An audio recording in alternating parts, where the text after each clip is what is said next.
The dragon is pissed our boy is trying to hunt it, but it's also kinda intrigued. Our boy hits him with the "I'm not running" stare, looking all serious and determined. Turns out he's not leaving without his little slime buddy, Purin. Ah, friendship. This absolute madman squares up against a dragon with nothing but a damn stick. The dragon is unimpressed and charges up a finisher while our boy is already folded. Our boy is on the ground crying, completely accepting his L. It's not looking good. He apologizes to Purin as a massive beam of light just erupts from nowhere. We get a flashback to him as a kid, playing with his little slime friend. He's holding Purin up like Simba, just pure, wholesome best friend energy. Kid version of our boy promises they'll be together forever. Cue the emotional power-up. The flashback continues with his mom giving him the "I'm not mad, just disappointed" look. Kid version of our boy is absolutely heartbroken, clinging to Purin for dear life. And then he just leaves his little slime buddy in the middle of some creepy forest. Cold. The shot of him walking away while Purin cries is just a straight-up villain origin story moment. Our boy Taishi jolts awake in class. The whole dragon thing was a guilt-fueled nightmare. He's sitting there trying to figure out why his brain decided to replay his biggest L. And of course, some ginger bully and his smug-looking friend roll up to start shit. They're calling him F-rank trash while slamming his head on the desk. Bro can't catch a break. Now they're shaking him down, asking if he ran their little errand for them. Taishi just looks defeated, completely used to being the class punching bag. The smug-looking friend tries to justify the bullying, saying they paid Taishi for the request. The main bully, Kasai, starts charging up some electric magic, looking way too happy about it. Taishi is about to get a face full of lightning, looking absolutely terrified. Kasai goes full psycho, screaming about Taishi being F-rank trash while preparing to blast him. A blonde girl suddenly intervenes, and our boy Taishi looks completely shocked someone is helping him. This girl Karen calls Kasai out for using magic in class and threatens to snitch. Kasai tells Karen to mind her own business, still trying to act tough while she's shutting him down. The rest of the class starts gossiping about Karen, the sexy heroine, and some other dude's confession. Kasai completely loses it, accuses them of dating, and threatens to kill them both. This dude escalated fast. He tries to pull rank on her, but Karen stands her ground, ready to throw hands with a higher rank. Taishi is back at his desk, probably trying to get his heart rate back to normal. The teacher finally shows up, completely oblivious that he just walked into a crime scene. The psycho bully Kasai finally backs off, but you know he's not done with this shit. Kasai throws a parting threat at Karen and Taishi, who's still looking shell-shocked. And just like that, we're back to class, pretending a kid didn't just try to use lightning magic. The teacher immediately launches into a history lesson about dungeons, because priorities. He asks the class a question and gets total silence, which is apparently the correct answer. We get the mandatory epic lore dump about how dungeons and monsters just appeared on Earth. Apparently, this apocalypse was great for business and gave humanity a new goal: get good. Teach wraps up his big motivational speech about destiny, trying to inspire these kids. The teacher is still yapping about destiny, but our boy Taishi is thinking it's more of a curse. Then we get this creepy flash of a girl saying their meeting is both fate and a curse. Taishi looks completely zoned out, realizing he's heard this ominous line somewhere before. Teach asks why people hunt, and the class yells about getting rich and famous. Standard. Some random dude asks if they can just hit an SS rank dungeon to power level. Genius idea. The term SS rank dungeon clearly triggers some bad memories for our boy Taishi. The rest of the class of morons are all hyped, planning a field trip to their own deaths. The teacher finally drops the happy-go-lucky act and gets real with these clueless kids. And by real, he means showing them a picture of two massive dragons ready to fold them. He explains it's an unconquered hellhole full of S-class monsters, and suddenly everyone's quiet. The teacher keeps explaining that these low-level scrubs wouldn't even survive the walk to the entrance. The class of future corpses is still underestimating the danger, acting like it's a walk in the park. Teach flexes his A-rank status, telling these brats he's been there and they couldn't even find the place. And then our boy Taishi slowly raises his hand, about to drop a bombshell on the whole class. The entire room just stops as everyone turns to stare at the F-rank kid who's actually speaking up. Taishi asks if going there as a kid counts, looking like he's having a full-on Vietnam flashback. Karen, the girl who saved him, is looking at him like he just grew a second head. The psycho bully Kasai is just looking at him with pure, unadulterated, "you're full of shit" energy. The teacher immediately roasts Taishi, asking if he's confusing a death trap with a trip with his mom. The whole class starts gossiping, calling Taishi a liar because he's a magicless F-rank. The class peanut gallery is still calling cap, saying our boy is just trying to look cool. Taishi slams the desk, getting all emotional and insisting he's telling the truth. Karen is looking at him all concerned. probably wondering if this dude is delusional or for real. The psycho bully Kasai is in the back, giving Taishi the death stare for daring to speak. And scene change, we're outside the school now that the bell of salvation has rung. Another flashback hits, showing Kid Taishi and Purin in happier times, just to twist the knife. Our boy is sitting alone on a bench, probably replaying his greatest hits of failure and regret. He's whispering his lost slime buddy's name, still completely hung up on his past L. Karen, the girl who saved him, just pops up next to him, calling him out for being a loner. Taishi is completely shocked that she's even acknowledging his existence outside of a beatdown. Karen tries to get our boy to open up, but he's still in his emo phase. Taishi deflects, saying he's just thinking about the memories he blurted out in class. And speak of the devil, the psycho bully Kasai and his crew roll up to continue the harassment.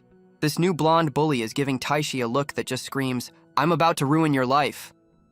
Kasai's smug friend gets way too close for comfort, while Taishi just wants to be left alone. The smug friend pulls out a camera, telling Taishi to go take a picture of the SS rank dungeon. The new blonde bully dares him to bring back proof, basically sending him on a suicide mission. Karen steps in again, threatening to snitch on Kasai for being a complete psychopath. Taishi, trying to be a hero, makes a deal to get the photo if they leave Karen alone. Karen tries to stop him, but our boy is dead set on this dumbass plan, thanking her for her help. Taishi's inner monologue reveals he's going back to that death trap to find his slime buddy, Purin. He puts on a brave face for Karen, telling her not to worry because he's doing this for a friend. The new blonde bully accepts the deal, looking down on Taishi like he's already won. He lays out the terms, fail, and you become our personal plaything for life. Yikes. And our boy is off, pedaling his way to a suicide mission on a rusty-ass bicycle. Taishi rides through the same creepy forest from his nightmares, looking way too determined for this dumb plan. He finally arrives at the spot, a massive cliff face that just screams, "Turn back now, idiot." Our boy looks up and confirms this is the entrance to the SS rank dungeon he got clowned for knowing. He walks right past a giant "Do Not Enter" sign because warnings are for people who value their lives. Inside the cave, he pulls out the camera and immediately starts calling for Purin, the real reason he's here. Taishi is wandering around the death cave, yelling for his slime buddy like a lost kid at the mall. He hears a noise and immediately gets his hopes up, thinking he's found his long-lost friend. But nope, it's just some weird pink demon dog thing. The disappointment is real. Our boy starts trauma dumping on the random monster, projecting his guilt about abandoning Purin. A random butterfly shows up, and suddenly Taishi is having a Disney princess moment in a death dungeon. He's getting all sentimental, thinking maybe this place isn't so bad after all. Famous last words. Taishi starts questioning his own traumatic memories, wondering if he was just being a baby. He's trying to stay positive while a literal kaiju is staring him down from the shadows. He's so cooked. The monster is completely unimpressed, calling him weak while Taishi finally realizes he's about to die. And just like that, the ground explodes as the monster decides playtime is officially over. Our boy Taishi gets absolutely yeeted across the cave by the monster's first move. He's already on the ground looking completely wrecked and the fight hasn't even started. Taishi looks up into the darkness, probably realizing he should have just stayed home. The monster just launches him into the air like a rag doll. This is a one-sided beatdown. Our boy is desperately trying to crawl away from whatever the hell is coming for him, and it's a damn dragon, just like in his nightmare, calling him out for being weak. Taishi is just sitting there, completely stunned that he's facing a literal dragon. The dragon does a victory lap while monologuing about how Taishi's presence is an insult. It gets right in his face, basically asking him what his F-rank ass plans to do now. He's on his knees next to the busted camera as the dragon calls him what everyone else does. Trash. The dragon hits him with the exact same insults as the bullies, calling him worthless F-rank trash. Our boy finally snaps, grabbing a stick and telling the dragon to put some respect on his name. This absolute madman squares up to a dragon with a stick, saying he's gonna hunt it. We've seen this before. The dragon is literally laughing at him, calling him interesting just like in the nightmare. Taishi hits him with the "I'm not running" stare, fully committed to this terrible idea. And it's all for his slime buddy Purin. This dude's loyalty is gonna get him killed. He actually charges the dragon, stick raised, like he's the main character of a different story. The dragon is just looking at him like, "Really, bro? This is your big plan?" And he immediately gets swatted away like a fly. So much for the heroic charge. Taishi is already folded on the ground as the dragon calls him a fool. Yeah, no shit. The dragon charges up a finisher, basically telling Taishi he gets style points for dying so bravely. Our boy is on the ground crying and accepting his L just like in the damn nightmare. He apologizes to Purin as a massive beam of light erupts, and we're thinking, here we go again. Except this time, Taishi gets zapped by the light and is screaming, not just lying there waiting to die. He's on his feet, staring down some kind of massive energy dragon that just appeared out of nowhere. Our boy is looking all confused, like he just got a random power-up he didn't sign up for. A literal pillar of light just nukes the area, because why not at this point? Taishi is trying not to get blinded by his own sudden plot armor. And just like that, the dragon that was talking all that shit is now completely folded on the ground. Our boy is just standing there, completely clueless about how he just accidentally one-shot a dragon. Taishi is staring at the folded dragon, and his slime buddy Purin is just chilling on its head. And Purin looks pissed, like he's been waiting years to give Taishi a piece of his mind. Our boy is completely stunned, finally reunited with the friend he went on a suicide mission for. And cue the flashback, because of course we need the origin story right now. Kid Taishi is remembering his first field trip, where he apparently met his little slime buddy. But wait, they're at some kind of exhibit looking at a model of an F-rank slime. The field trip was to a whole-ass amusement park, not some creepy forest. What's going on? We got mascots and everything. This is looking more like a Disney trip than a monster hunt. The whole class is watching a parade, so that creepy forest memory is looking real sus right now. Kid Taishi is with his parents, having the time of his life. This is a completely different origin story. The flashback continues with a parade, and some little princess girl is waving from a float. A close-up reveals she's a blonde kid, and someone points out she's Taishi's age. Plot thickens. The Monster March is just a bunch of dudes in costumes, a far cry from the real shit. Kid Taishi is watching some King Buffalo mascot, looking less than impressed with the performance. Turns out he's actually terrified, asking his mom if they can leave the scary monster show. The mascot lets out a roar for the crowd, which is definitely not helping the situation. And yep, Kid Taishi is about to piss his pants. This explains a lot about his F-rank energy. He decides he's out, running away from the parade because monsters are too spooky for him. Our boy is just booking it through the crowd, completely panicked over a guy in a suit. And of course, he runs right into the little princess girl, setting up the most cliché meet-cute ever. The little princess girl immediately calls him out for being a menace, already got that main character energy. Kid Taishi just throws out a quick apology and keeps running, too busy being a coward to care. She's left there completely stunned, probably the first time a boy has ever run away from her. His inner monologue confirms he ran away from a theme park because a mascot was too scary. Pathetic. He ends up in a random forest, going on about hating monsters while looking for a place to hide. Our boy is kicking rocks, having a full-blown existential crisis about being a total coward. The rock he kicked starts moving on its own, because of course this forest is haunted or something. He finally stops his emo walk to realize he has absolutely no idea where the hell he is. The panic finally hits and our boy starts crying for his dad, completely losing his shit. And just to make things worse, the sky opens up and it starts pouring rain. His day is cooked. Kid Taishi is hiding in the bushes, crying for his parents because he's a lost little baby. He's got the single anime tear going, fully embracing his F-rank potential even as a kid. He stumbles upon a giant cliff face, which just so happens to be the SS rank dungeon entrance. His genius plan is to hide from the rain in the obviously not dangerous murder cave. He's inside now, thinking he's safe while standing at the front door of hell itself. Our boy thinks the death cave has a mystical vibe. Bro, that's called a bad omen. He's just looking around, completely oblivious that he's in the last place a child should ever be. And of course, he decides to wander deeper into the darkness. What could possibly go wrong? The camera pans over to a little slime just vibing on the floor. Oh shit, it's him. Taishi spots the slime and gets hyped, deciding to investigate the first real monster he's ever seen. Kid Taishi is about to make a friend when the real-life version of that scary mascot shows up. Our boy is frozen solid, realizing this ain't a dude in a suit this time.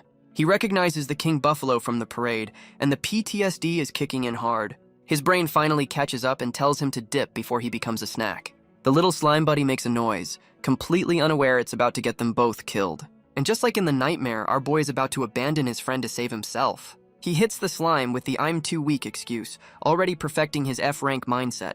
The King Buffalo is about to turn Purin into an appetizer, and our boy is just watching. We flash back to the exhibit, reminding us what he learned about slimes just a few hours ago. The plaque literally says slimes are timid and get lonely easily. Oh, the guilt trip is coming. The King Buffalo opens wide, ready to make Purin its next meal.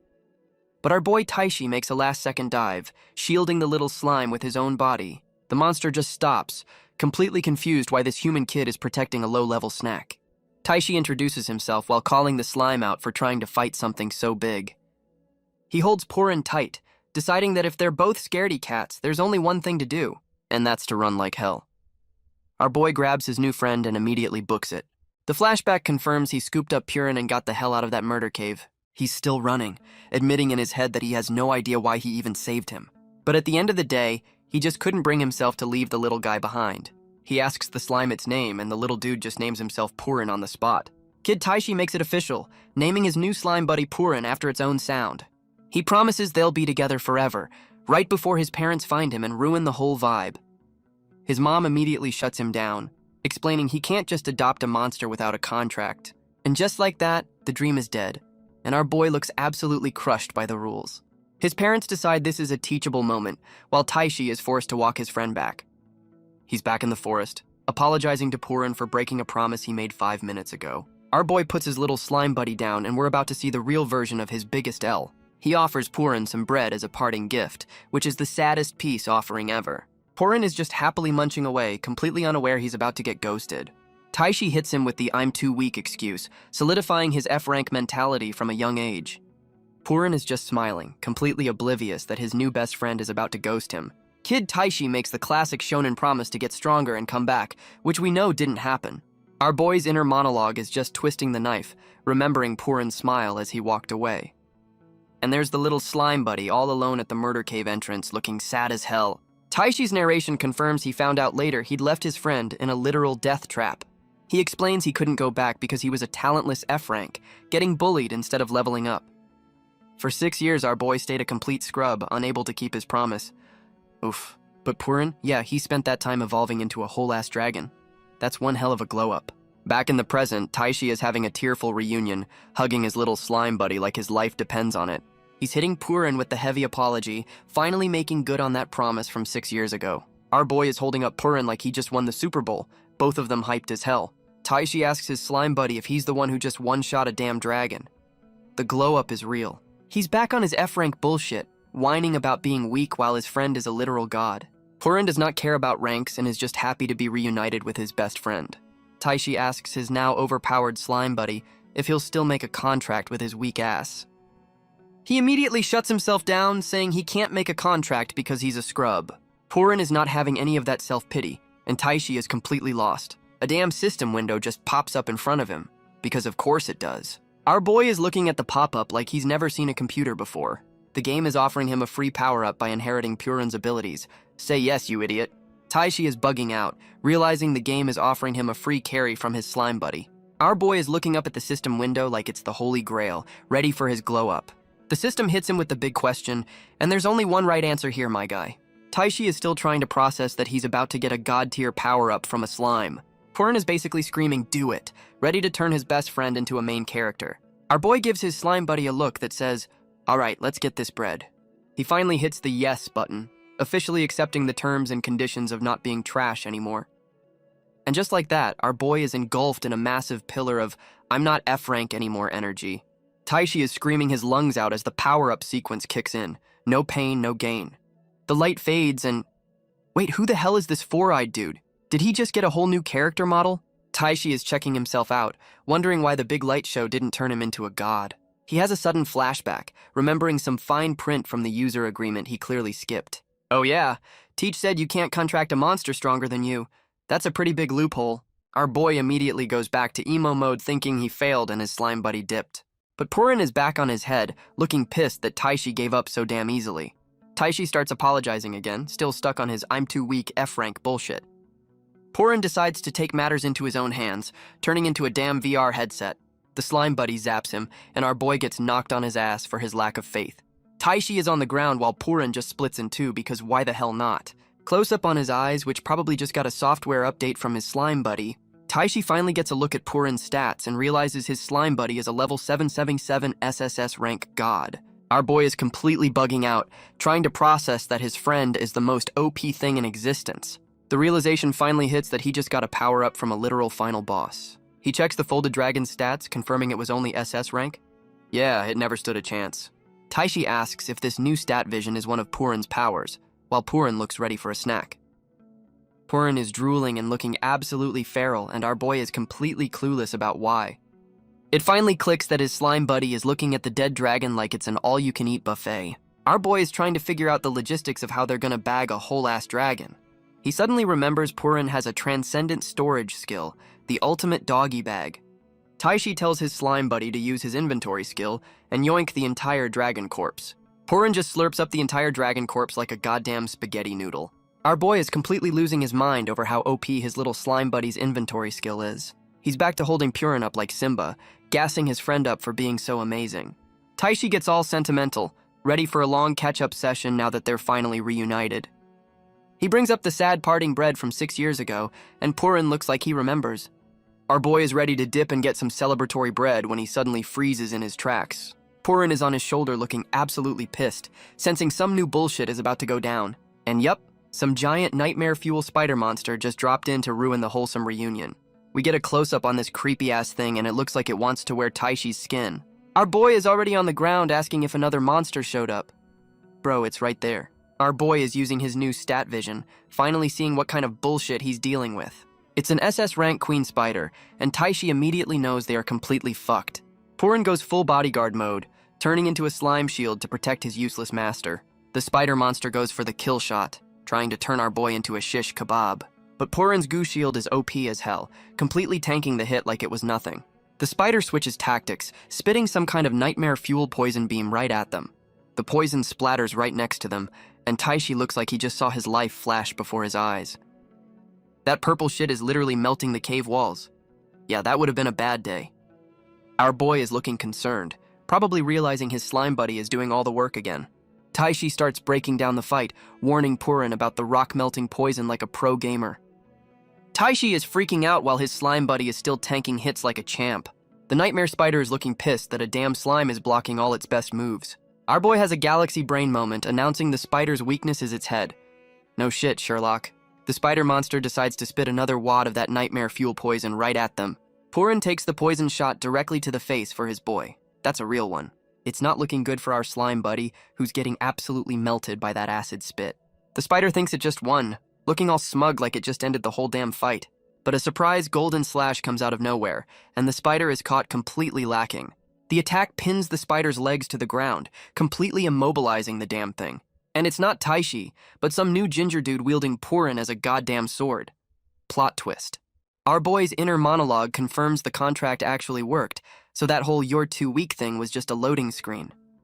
This new ginger dude tells some creepy long-haired monster he's already downloaded its entire moveset, and he immediately goes for the kill shot, saying he knows exactly how to fold this thing. The fight's over, and our boy Taishi is standing there with a full-on main character glow-up. He's looking way more confident with his slime buddy back on his shoulder, the ultimate duo. And they're off, with Taishi pedaling home while Purin rides shotgun in the bike basket. Just a chill ride home. Our boy's probably still processing that he's not F-rank trash anymore. Taishi pulls up to his apartment, officially bringing his long-lost friend home after 6 years. He's all smiles, inviting Purin in like nothing's changed between them. Wholesome as hell. But the happy vibe immediately dies as our boy's face drops. Something's clearly wrong. Taishi realizes his apartment is a complete shithole, and he's embarrassed to show his god-tier friend. Our boy goes into full panic cleaning mode, trying to make his place presentable for his long-lost buddy. We see his bookshelf is a straight-up shrine to slimes. This dude has been down bad for years.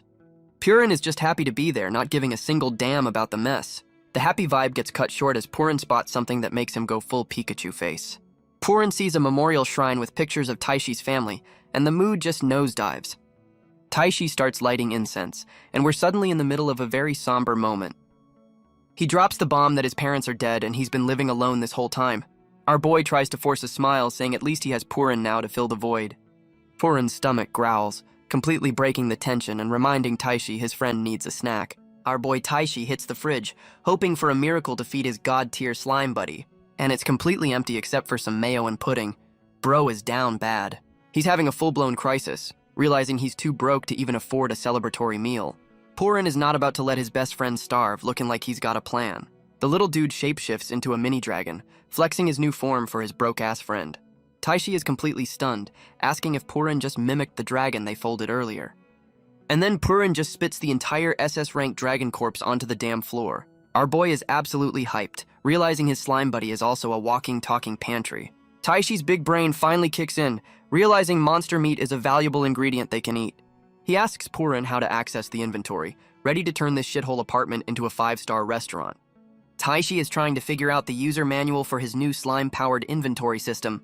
His brain immediately goes to the worst-case scenario, dropping a whole-ass dragon on the city. Our boy quickly clarifies he just wants a snack, not to level the entire neighborhood. And just like that, Purin serves up a perfect cut of dragon tail like a 5-star butcher. Taishi is still skeptical, but Purin is ready to feast, so our boy agrees to play chef. Our boy tries to hype himself up, acting like cooking SS rank monster meat is no big deal. He's already planning the menu, debating the best way to cook his first ever dragon steak. He goes to make the first cut, and immediately learns SS rank dragon hide is tougher than his cheap knife. The knife just completely shatters on impact, not even leaving a scratch on the damn thing. Our boy is left holding a broken handle, realizing he might need a better tool than a kitchen knife. Our boy has a galaxy brain moment, realizing his Walmart knife won't cut SS rank dragon hide. He's back to gassing up his slime buddy, completely in awe of Purin's insane power level. Taishi is having a full-on crisis, trying to figure out how his friend got this massive glow-up. Purin is just wiggling, completely unbothered by the fact that he's a literal god now. Taishi decides to delegate, asking his OP slime buddy to play personal butcher for him. Our boy gets all sentimental, realizing they've got all the time in the world to catch up now. And we get a quick time skip because watching a slime prep a dragon would be too wild. Holy shit, Purin didn't just prep the meat, he cooked a whole-ass medieval feast. Taishi is playing the perfect host, telling his friend to go absolutely nuts on the dragon buffet. And Purin is about to go absolutely feral on that dragon roast. My man is ready to eat. Purin goes full Kirby on the dragon feast while our boy Taishi plays the proud parent. And just like that, the entire feast is gone, and Taishi is having a complete mental breakdown. Our boy is yelling at his slime buddy for eating the damn plates along with the food. Purin hits him with the "my bad, but I'm still hungry" face. This little dude is a black hole. Taishi is shook that his friend is a bottomless pit, but offers to cook round 2 anyway. Our boy is back in the kitchen, promising he made way more food this time. Famous last words. And round 2 gets inhaled in seconds, leaving Taishi completely broken by his friend's appetite. He asks if Purin is still hungry, and the slime's face says, "You know damn well I am." Taishi decides to go full Gordon Ramsay, promising to make an absolute mountain of food this time. He cooks up a literal mountain of dragon meat, thinking there's no way Purin can finish this. Taishi is completely losing his mind as the cooking marathon continues through the entire night. And just like that, it's the next morning, and our boy somehow survived feeding a black hole. Taishi's inner monologue confirms Purin ate the whole damn dragon, and now he's stressed about the food budget. But he's not even mad, just happy to have his slime buddy back, who's passed out in a food coma. Our boy gets all emotional, saying having Purin back feels like he's finally got his family again. He makes another promise to Purin, this time that they're gonna be happy together. Let's see how this one goes. Taishi decides it's time to wake up his little slime buddy for their first day of school together. And of course his brain reminds him of the deal he made with the new blonde bully. The suicide mission. Our boy suddenly remembers he was supposed to bring back proof from the death dungeon. Uh-oh. And we get a quick reminder of Kasai and his crew, who are definitely expecting him to fail. Our boy still got that F-rank trauma, worried his god-tier friend will see him as a loser. He decides to leave Purin at home to protect his friend from his own pathetic school life. But Purin pops up like a clingy girlfriend, not about to get left behind again. Our boy tries to play it off, telling Purin to stay home and eat the rest of the dragon. Purin is absolutely not having it, going full-on tantrum mode on our boy. Taishi tries to reason with him, but the little dude is committed to this separation anxiety. And Purin pulls out the ultimate weapon, the full-blown anime cry. It's super effective. Our boy folds immediately because who can say no to that face? But he's got one condition, laying down the law for their first day together. And just like that, we're off to school. This is gonna be a disaster. Our boy Taishi is walking into school, looking like he's about to face a final boss. His master plan is to smuggle his god-tier slime buddy in his backpack. This is a terrible idea. And of course, the new blonde bully, Shota, immediately ambushes him before he even gets inside. The whole damn welcoming committee is here to see if their suicide mission actually worked. Shota immediately shoves our boy to the ground because these clowns only know violence. They've got him surrounded, with Shota acting like he's the king of this damn school. He's mocking Taishi, asking if he had a good time in the death dungeon. These dudes are trash. Taishi is on his knees, but he's not looking scared anymore. He's just repeating the question. Our boy hits them with the Uno reverse, saying he was actually happy because of them. Taishi stands up with a whole new vibe, thanking Shota with some serious main character energy. The blonde bully, Shota, is completely confused by Taishi's new energy, trying to remind him he's still trash. Shota holds out his hand, demanding the video proof from the suicide mission like he's collecting a debt. Our boy Taishi just stands there letting these two clowns think they have any power here. We get a quick flashback to the dragon stomping the ever-loving shit out of the camera. So much for proof. And it finally hits our boy that he completely forgot the one thing he was supposed to bring back. Taishi is having a full-blown panic attack about being broke while Shota gets pissed, thinking he's being ignored.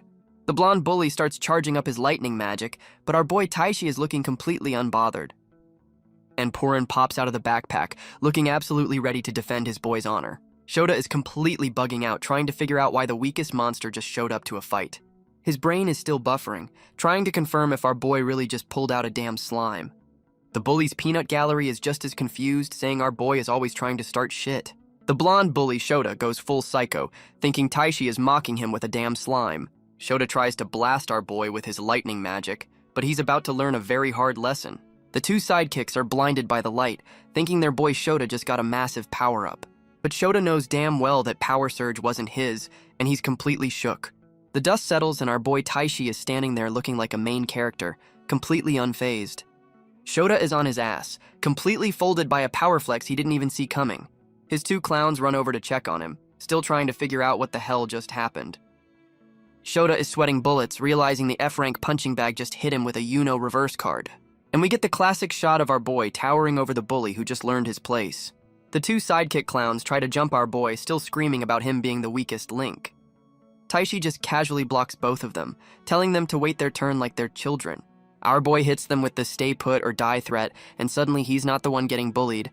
And just like that, the two clowns are folded on the ground while the whole school starts noticing the drama. The school gossip mill is already running, and of course Karen is right there to hear about it. Karen looks over, already knowing the blonde bully Shota is probably starting shit again. Back outside, our boy Taishi is just standing over the wreckage of Shota's entire crew. Taishi's inner monologue hits, realizing this is what it felt like to be on the other side of the beatdown.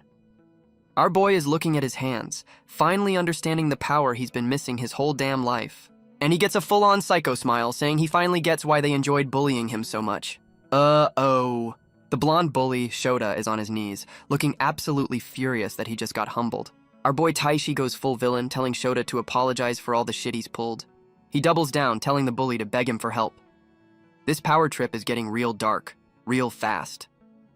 Shota is not about to fold, telling Taishi he's getting way too cocky for a former punching bag. The dumbass tries to grab Taishi's wrist and use his lightning magic again. He really didn't learn his lesson. Shota loses his shit and charges at Taishi, screaming about him getting ahead of himself. Taishi is just standing there with a psycho grin, saying this is exactly the reaction he wanted. Karen, the heroine, jumps in to stop Taishi from committing a whole-ass murder in the schoolyard. And our boy just casually backhands the one person who was ever nice to him. What the fuck, dude? The oh shit, I'm the bad guy realization finally hits Taishi as he looks at his hand. The blonde bully, Shota, is still on the ground while Karen is holding the arm our boy just slapped. And Purin is not having any of this shit, launching himself to knock some sense into his master. The slime buddy just faceplants our boy, the ultimate snap the fuck out of it move. Taishi is back on the ground with the rest of the trash, his villain arc lasting a whole 5 minutes. He's staring at his hand, finally realizing he just hit the only person who ever had his back. Our boy is having an internal crisis, telling himself not to become the same kind of monster he hated. Karen, an absolute saint, is still defending him, saying he's a kind person even after he hit her. Taishi is just standing in the rain, completely broken by the realization that he became a bully. The whole school is gossiping while our boy's inner monologue confirms he became what he swore to destroy. Purin looks concerned as Taishi admits he was enjoying the power trip just a little too much. Our boy Taishi apologizes to Karen, who's being a total saint about getting backhanded. The blonde bully Shota is back on his feet, screaming about killing everyone because he can't take an L. Taishi gives him the coldest side-eye, completely done with this clown's temper tantrum. He just drops a single word, seal, and you know some OP shit is about to go down. Shota gets hit with some golden magic cuffs, completely caught lacking by the new ability. The bully is on his knees, looking at his hands like he just lost his Wi-Fi connection. His two sidekicks are freaking out, realizing their boy Shota's hands are completely bricked. Taishi hits him with the coldest line, explaining he just sealed his power and made him useless. Our boy stands over them with a full-on demon aura, telling Shota to come get his power back. Shota is left staring at his now useless hands, completely broken by the former F-rank kid. Our boy is in the rain, crumpling up his school withdrawal form like it's his last F to give. Karen points out his uniform is torn, and Taishi just hits her with the "I don't need it anymore" line. He drops the bomb that he's quitting school today, looking completely dead inside. Taishi thanks Karen for everything and just walks away, leaving his only friend standing in the rain. And just like that, it's a new day, and our boy is officially a high school dropout. Taishi is at some government office in casual clothes, making his new life choice official. The office workers are giving him the side eye, probably judging the kid who's throwing his future away. Back at school, the gossip mill is already running wild about our boy dropping out. The peanut gallery immediately blames the psycho bully Kasai, but they're too scared to say it out loud. And speak of the devil, Kasai and his crew are looking all depressed after getting completely humbled. The psycho bully Kasai is slamming his desk, still absolutely fuming over his recent L. He's pissed that the F-rank punching bag is gone and he can't even get his revenge now. And we cut to some new four-eyed dude walking through the school grounds looking for someone. This new guy is looking all serious, probably trying to piece together the schoolyard drama. And of course, he spots Karen, the only person who seems to have her shit together around here. Four Eyes immediately asks Karen if she's okay after getting slapped by our boy's villain arc. He's apologizing for what Taishi did, which is more than our boy has done so far. Karen, being the absolute saint she is, just smiles and tells him she's completely fine. She asks what he's up to, and he immediately pivots to asking about Taishi's dropout status. Four Eyes confirms our boy is officially gone, saying the whole process was suspiciously simple. Karen tries to talk our boy out of dropping out, but he's already committed to his new life path. Taishi explains he's too OP for school now, and is worried he'll accidentally nuke the place. He's finally dropping the ego, admitting he needs to go pro to handle his new main character status. Karen is looking all concerned, asking if he's gonna be okay now that he's going solo. Our boy hits her with a confident wink, saying he's got his god-tier slime buddy watching his back. She admits the slime has made him braver, giving Purin all the credit for his glow-up. Purin is on his shoulder looking smug as hell, soaking up all that well-deserved praise. Karen goes full supportive girlfriend mode, telling him she believes in him and will be rooting for him. Taishi promises to repay her for everything, setting up that future I'm strong now reunion. And we get the close-up on Karen's face, looking at him like he's already a hero. Karen is shooting her shot, demanding our boy's number now that he's a free agent. Our boy is awkwardly getting her digits, probably the first girl's number he's ever gotten. She waves goodbye as she gets into a fancy-ass car, leaving our boy in the dust. And she's already calling him, not even giving the man a chance to breathe. She's on the phone reminding him to save her number and that he owes her one. Taishi agrees, still processing that the school's main heroine is in his contacts now. She hits him with the, "I believed in you from the start" line. Yeah, okay. Karen drops the bomb that she knew he went to the death dungeon and is glad he's safe. Our boy is completely shook, trying to figure out how the hell she knew his secret. And the plot thickens. Karen is a rich-ass model and successor to a whole corporation. Our boy is still processing that the popular rich girl is now in his contacts, thinking she's out of his league. Taishi is getting all blushy, realizing he might actually have a chance with best girl Karen now. Purin is just chilling, probably happy his boy is finally getting some romantic plot development. Meanwhile, Karen is in the back of her limo, and the vibe just got real serious, real fast. She's dialing up someone, and you can tell from her face this ain't a casual call. And yup, she's on the phone with her dad, asking if her mom is okay. The rich girl has problems too. Her dad is trying to reassure her, but her face says she knows damn well something is wrong. She's clearly not buying the everything's fine act, but goes along with it for now. Karen tries to force a smile, trying to convince herself as much as her dad that things will be okay. Back to our boy, who's ready to start his new life as a pro hunter with his slime buddy. Our boy Taishi is already stressing about getting a job now that he's a high school dropout. And of course, the walking black hole Purin is already hungry again after eating an entire dragon. Taishi checks his bank account and decides to blow what little he has on a good meal for his friend. They pull up to some fancy-looking spot, ready to celebrate their new life of unemployment. The chef asks how many, probably not expecting the answer he's about to get. Taishi proudly announces it's for two, asking for a big table because his boy eats a lot, and the chef just shuts the door on them. Wait, what the hell just happened? Oh, they put up a closed sign because they're out of ingredients. My man Purin ate the whole damn restaurant. Our boy is just happy his friend is full, completely oblivious to the financial damage he just caused. And the bank account confirms it. He's officially broke after one meal. This is not a sustainable lifestyle. Taishi's inner monologue confirms he needs to get a bag to keep his slime buddy fed. Our boy decides the Dungeon Association is his only move now that he's a broke dropout. He pulls up to the local Dungeon Association, which looks surprisingly corporate for a murder-for-hire gig. Taishi walks in, surprised the place is a ghost town. Guess not many people are trying to get this bread. Our boy approaches the information desk, manned by some bald dude who looks bored as hell. He awkwardly tries to get the attention of the bald receptionist, who looks like a damn bouncer. The bald receptionist hits him with a smug welcome, looking more like a Yakuza member than a desk jockey. Taishi's inner monologue is already judging the receptionist, thinking he's just a security guard. The bald dude suddenly claps his hands together like he's about to pray, completely freaking Taishi out. And nope, he was just trying to swat a gnat. This dude is already a menace. The bald receptionist hits him with the "how can I help you" stare, looking like he's about to deny a loan. Our boy awkwardly says he's here to sell something, trying to act like a legit hunter for once. He's about to drop the SS rank dragon bomb when the news starts talking about kids robbing hunters. The news confirms they're cracking down on low rankers selling high rank loot. Our boy's plan is cooked. Taishi has a full-blown panic attack, realizing he looks exactly like the criminals they're hunting. The Yakuza receptionist leans in with a menacing aura, asking if he wants to sell it. Our boy is sweating bullets, trying to come up with a new plan before he gets arrested. He pivots hard, saying he's here to sell himself for a job instead. Smooth recovery, dumbass. The bald dude asks for his rank, and our boy has to admit he's still on that F-rank bullshit. And he immediately gets shut down, told to go to the volunteer department with the other scrubs. Our boy's doing the math and realizes volunteer work won't even cover Purin's appetizer budget. So he goes for broke, asking for a B-rank quest with his newfound main character confidence. The Yakuza receptionist is looking at him like he just grew a second head. Taishi hits him with the power of friendship, saying he and his slime buddy are a dream team.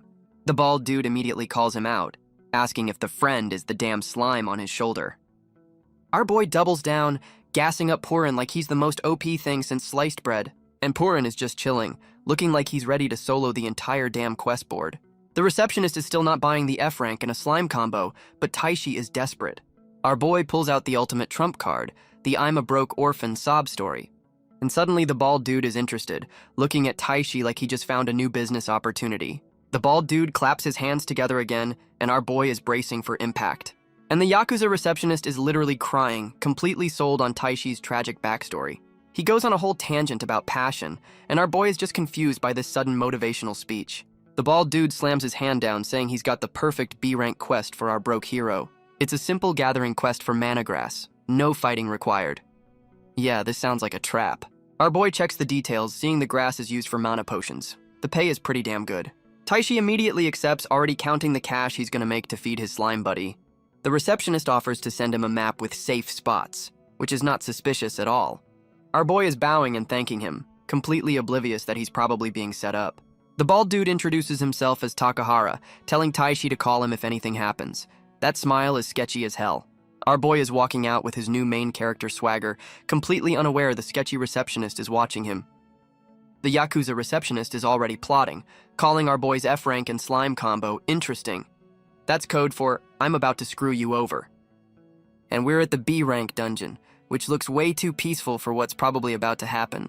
Our boy is looking at the map Takahara gave him, which is covered in red X's. Bro, that's not a good sign. He's just strolling through the dungeon, trusting the sketchy map like it's Google Maps. This is gonna end well. Taishi is fully convinced this safe area map means they're about to get an easy payday. The naivety is painful. A system window pops up to explain some random glowing flower, a little world building before the inevitable disaster. Our boy gets distracted by the shiny flower, thinking it's useful. Focus up, dude. You're on a mission. He finally remembers he's here for mana grass and decides to use his new appraisal skill to speed things up. Taishi activates his stat vision, scanning the whole damn forest to find the quest item. Let the hunt begin. Our boy's peaceful gathering quest is immediately interrupted by someone screaming their lungs out nearby. Taishi whips around, already on high alert because that safe area map was clearly bullshit. And yup, some long-haired dude is just falling out of a damn tree. So much for a quiet day. Our boy immediately panics and calls for Purin, because what the hell else is he gonna do? Purin launches himself like a damn heat-seeking missile, ready to play hero for his useless master. The slime buddy pulls out a new skill, Supreme Cushion, turning into a literal airbag for the falling dude. The landing is a success, but now the guy is getting absolutely smothered by a god-tier slime. Taishi runs over and immediately assumes the long-haired person is a woman. Bro, come on! The dude thanks him for the save, and Taishi has the classic "oh shit, that's a guy" realization. Our boy asks the most logical question. What the hell was this dude doing in a tree to begin with? The long-haired dude explains he risked his life climbing a tree for a single magic stone. Taishi immediately calls him out for chasing a common drop when mana grass is the real prize. The dude admits he's a NEET who avoids people, so he hunts for unpopular items. That's commitment. Our boy is judging him hard for his extreme antisocial grinding methods, and Purin agrees. The NEET tries to offer the rock as a thank you, but Taishi reminds him he's here for the cash crop. And just like that, the NEET offers to lead him to a mana grass spot. Our boy is trusting another stranger. Taishi is doing the math, saying 10 stalks would be enough to get his payday. But the NEET hits him with the news that there are hundreds of stalks. Our boy just found the jackpot. Taishi immediately loses his shit, demanding to know where this magical weed farm is located. The NEET mentions a rumor about a cave in an unknown territory. Yeah, this sounds totally safe. Our boy is ready to run into the death cave, but the NEET is trying to explain the grass is around it, not in it. The NEET is literally telling him he'll die in there, but Taishi is too focused on the bag to listen to reason. Taishi hits him with the main character confidence, completely ignoring the very real threat of death. And now he's just dragging the poor NEET along on his suicide mission. This dude has no chill. A quick pause as our boy probably realizes he just kidnapped a random stranger from the woods. We get a nice scenic shot of the forest, which is the last peaceful moment they're gonna have. They've arrived at the spot, pushing through the bushes to find the jackpot. Taishi spots the cave, and the NEET is still begging him not to go in. The warnings are not landing. Our boy and his slime buddy are having a moment, completely ignoring the dude who's trying to save their lives. Purin goes full scout mode, and the NEET is losing his mind while Taishi just watches. A golden beam shoots out of the death cave, which is probably Purin's scouting method. The cave goes quiet again, leaving our boy and the NEET to wonder what the hell just happened. The NEET is completely losing his shit over the noise, and we're about to see why. Our boy Taishi is trying to peer pressure the NEET into the death cave. What a great friend. And just like that, the NEET folds and follows our boy into the literal murder hole. The NEET is already whining about the cave not being suitable for him. No shit, dude. Something spooks the hell out of the NEET, and Taishi is just watching him have a meltdown. They find a dead C-rank monster, and the NEET is the only one who seems concerned about it. The NEET's brain finally connects the dots. Something bigger is in here, and it's not friendly. Taishi walks through a literal monster graveyard like he's window shopping, completely unfazed. Taishi is way too calm about the monster graveyard, telling the NEET that Purin's guidance is just built different. And of course, the whole damn cave starts collapsing. The NEET is panicking while our boy just looks mildly surprised. A B-rank stone golem drops in, and the NEET is finally validated for saying this was a terrible idea. The golem fully forms, looking like it's about to turn our boys into a fine red paste. Taishi plays hero, tackling the NEET out of the way of the golem's first big swing. Our boy's wondering how his god-tier slime buddy somehow missed this giant rock monster during his recon mission. He tells the NEET to go hide, ready to take on the B-rank monster he was definitely not supposed to fight. The NEET is screaming at him not to be a dumbass, but our boy's main character syndrome is flaring up. Taishi realizes running is pointless and decides to charge straight at the damn thing. Our boy plants his feet, deciding a frontal assault is the only way out of this mess he created. Our boy immediately starts screaming for Purin because his only move is to call for backup. And Purin answers the call, pulling up with some serious, I'm the real final boss energy. Purin just fires a damn laser beam and completely one-shots the B-rank golem, no diff. Meanwhile, Taishi is on the ground, getting saved by a slime shield. He contributed nothing as usual. The golem just crumbles into a pile of rocks, completely deleted from existence by a damn slime. The NEET is losing his mind, watching our boy get levitated in a golden slime bubble. The NEET runs over to check on him, and Taishi just casually says he's fine from inside his slime armor. Taishi thanks his slime buddy, who's looking smug as hell after carrying the whole damn fight. The NEET is completely bugging out, asking what the hell they are after that insane power flex. The NEET's brain finally starts working, guessing our boy is some kind of monster tamer. The NEET is having a full-blown meltdown about needing to know monster weaknesses, and our boy is just confused. Taishi completely ignores the guy's trauma dump to look for rare plants with Purin. The disrespect is real. Our boy just walks off mid-lecture to find the mana grass, leaving the NEET screaming into the void. The NEET finally processes Purin's SSS rank status, and Taishi just confirms it like it's a normal Tuesday. Our boy hits him with the "it's the power of friendship" line, and Purin is soaking up all that main character energy. Taishi gives a whole shonen speech about how their bond is the ultimate power-up. Bro thinks he's in an anime.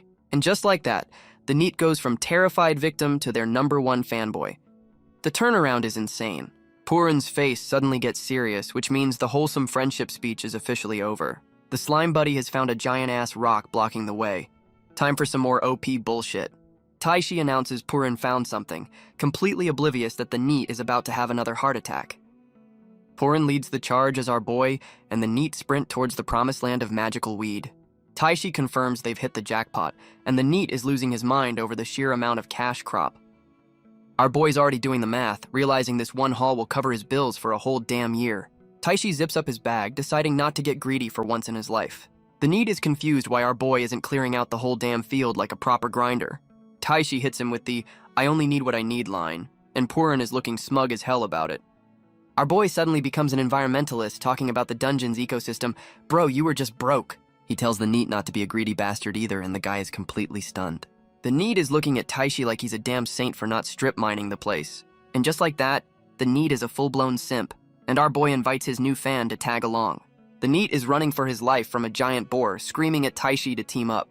And the giant-ass boar monster is charging them down like a damn freight train. We get a close-up on its face, and yeah, this thing definitely chose violence this morning. Our boy Taishi is yelling for the NEET, who's now cowering behind him like a proper side character. The boar monster just hit its second form, turning into some kind of buff pig man.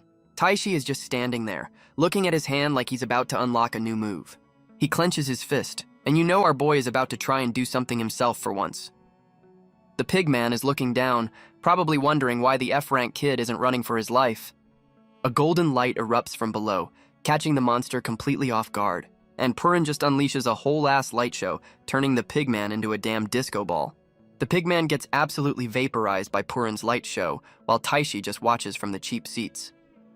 Our boy is on the ground looking at his hand, probably trying to figure out if he accidentally did something cool for once. And Purin just spits out the NEET like a damn hairball, saving him from the blast at the last second. Taishi runs over to check on the NEET, who's now covered in a protective layer of SSS rank slime goo. The NEET is having a full-blown panic attack while Purin just chills on his head like a damn hat. Our boy is relieved he wasn't too late, completely forgetting his slime buddy did all the actual saving. Taishi goes full emo mode, thinking about how his new friend almost got turned into a pancake on his watch. The NEET tries to cheer him up, but our boy is too busy having a never again moment. He drops the "I don't want to lose anyone important again" line. "Bro, you've known this dude for like an hour." The NEET is looking at him, probably wondering when the hell he became so important to this kid. The NEET is full-on hugging our boy, declaring he's too precious to die now. "Bro, you just met." Taishi immediately backpedals, saying he never called the NEET precious. Purin is not buying this tsundere act. The NEET is just yelling that he knows it anyway, completely high on this new friendship energy. And they're back at the Dungeon Association, ready to cash in on their haul. Time to face the sketchy receptionist. The NEET is already having a full-blown panic attack about being around other people. This dude is not built for society. Taishi is trying to calm him down, but the NEET is clinging to him like a damn koala. They're back at the counter with the bald Yakuza receptionist Takahara, who looks intimidating as ever. Our boy proudly reports the quest is done and introduces his new socially anxious sidekick. The sketchy receptionist Takahara is giving them the side-eye, asking how much they actually found. And Takahara is completely shook, realizing our boy brought back a whole damn pharmacy in his backpack. The sketchy receptionist Takahara is connecting the dots, asking if they went to the death cave he definitely didn't mention. The NEET is gassing up his new friends, telling Takahara they one-shot the boss, and Purin is looking smug as hell. The NEET calls our boy out for trying to sell Purin's snack, while Takahara's brain is buffering on the one-shot part. The bald dude gets real serious, realizing if they killed the boar, they cleared the whole damn B-rank dungeon. The NEET is in full simp mode, confirming Taishi is a hero, while our boy tries to play it cool. The NEET is celebrating like he just won the Super Bowl, while Takahara processes their massive W. The sketchy receptionist's inner monologue is going wild, trying to figure out this F-rank kid and his god-tier slime. Our boy and his new sidekick are waiting for their payday, and the NEET is not handling the crowd well. They get the bank notification and are completely losing their minds over a payday they've never seen before. Our boy's priorities are straight: pay the bills and then spoil the hell out of his slime buddy. The sketchy receptionist Takahara tells our boy he's on speed dial for future jobs. This dude smells money. The NEET says his goodbyes while Takahara watches from the shadows like a damn predator. The sketchy receptionist is already planning their next meeting, looking way too happy about it. And we get a quick time skip to a new day because who needs to see boring travel scenes? The NEET is giving our boy the full, "You changed my life" speech. The power of friendship is real, I guess. He's having a full-on character development moment, deciding to stop being a shut-in. Taishi hypes him up while the NEET declares he's gonna get his own glow-up. The NEET promises to be a new man next time, and officially asks to join the party. Our boy Taishi is feeling good, telling Purin they're finally making some real allies. And the first order of business is paying off all his debt. My man is finally solvent. Our boy is ready to blow his new bag, announcing a shopping spree for him and his slime buddy. They hit up a wholesale store, ready to restock the apartment that Purin ate clean. Taishi's getting a much-needed wardrobe glow-up, and Purin is rocking a fedora like a tiny mob boss. The two of them are already drooling over the bakery section, because priorities are always food. Back home, our boy is cooking up a storm, and Purin is looking hyped for another feast. Taishi is finally taking a relaxing bath, probably the first one he's had without stressing about money. He's soaking in the good life, saying it's been way too long since he could just chill. Our boy checks on Purin, who's vibing in the tub like the world's cutest bath bomb. But the happy moment gets cut short as our boy's face drops because he can't just be happy. He's already stressing about the school drama, wondering if best girl Karen is okay after his villain arc. Purin is playing wingman, telling our boy to just hit up best girl Karen already. Taishi is out of the bath and immediately overthinking the text. Bro has absolutely no game. He's debating the pros and cons like it's a damn business decision, not a simple "you okay?" Our boy considers sending an email. Purin is judging him so hard right now. And just as he's about to fold, his phone starts ringing. The timing is impeccable. Our boy is completely losing his shit because best girl Karen is calling him first. He answers the phone shaking like a leaf while Karen asks if he's doing okay. Taishi tries to play it cool, flipping the question back on her like a smooth operator. And we cut to Karen, who says she's fine, but the vibe says my life is a mess. And Taishi, with zero social awareness, immediately starts bragging about his B-rank quest W. Our boy is still on the phone with Karen, telling her he's going to be a full-time hunter now. Karen listens and then drops the school gossip about the spiky hair bully, Kasai. Taishi's mood immediately sours and Karen tells him Kasai is malding about his powers being gone. Purin is just chilling, looking smug as hell because it knows that's what we call karma. Karen goes full-on serious mode, promising to make sure that clown gets what's coming to him. Taishi finally picks up on the vibe shift, asking her if something else is going on. And she drops the emotional nuke, asking about his parents' death. Well, that escalated quickly. Our boy's face drops, confirming that yeah, losing his parents was kind of a big deal. He admits it still hurts like hell, and Purin is there for emotional support. Karen immediately apologizes for bringing up the trauma, realizing she just killed the whole vibe. Our boy hits her with the "I'll live for my parents" speech, vowing to be happy with his new friends. Karen is blushing hard, telling him that's so like him. My girl is absolutely smitten. Taishi senses something is off, but she just hangs up on him. Yeah, that's not suspicious at all. We see Karen putting her phone away, and the background looks suspiciously like a hospital. And yup, she's at a hospital sitting by someone's bed. The family drama plotline just dropped. Our boy is just sitting there trying to process that abrupt-ass phone call. The vibe is officially dead. He asks Purin if it also felt that something was seriously wrong with Karen. My man's finally using his brain. Purin looks worried as hell, and Taishi admits he's concerned too. The emotional support slime is on the case. Our boy is debating what to do, wondering if he's just overthinking the whole situation. Purin gives him the dude do something look because sitting around moping solves nothing. Our boy's phone starts buzzing, and you just know it's not a good vibe call coming through. And just when he thought he was out, they pull him back in. We're back at the damn school. Taishi gets summoned to the principal's office, probably to get chewed out for his 5-minute villain arc. The teacher on the phone tells him the principal wants a chat about his voluntary withdrawal. Yeah, right. The whole school is already whispering his name. My man's reputation is preceding him. The gossip mill is saying he beat Kasai and cleared an SS rank dungeon. The legend is growing, boys. The principal hits him with the "I've heard a lot about you," and our boy is just trying to play it cool. And the principal drops a bomb. He wants to cancel the expulsion and bring our boy back. Taishi is completely floored, wondering why they suddenly want their F-rank punching bag back on the roster. The teacher reveals that Karen snitched on the bullies and told them the whole story. Best girl strikes again. The teacher hits him with the fake "why didn't you tell me?" and our boy is calling out the BS in his head. The principal steps in with his serious face, promising to handle it now that our boy is actually useful. They offer him a deal to basically skip school as long as he reps them. They want the clout, not the student. Taishi is wondering how the hell they know about his dungeon side hustle, and Purin is not buying any of this. The principal gets all suspicious, asking why our boy was hiding his god-tier power level this whole time. And now he's all smiles, begging him to stay for the school's reputation. The switch-up is insane. Our boy finally gets it. They don't care about him. They just want his power on their team roster. Taishi puts on his serious glasses and tells them to shove the offer. He's not coming back to this clown show. The principal plays the sympathy card, acting like he understands our boy's emotional wounds.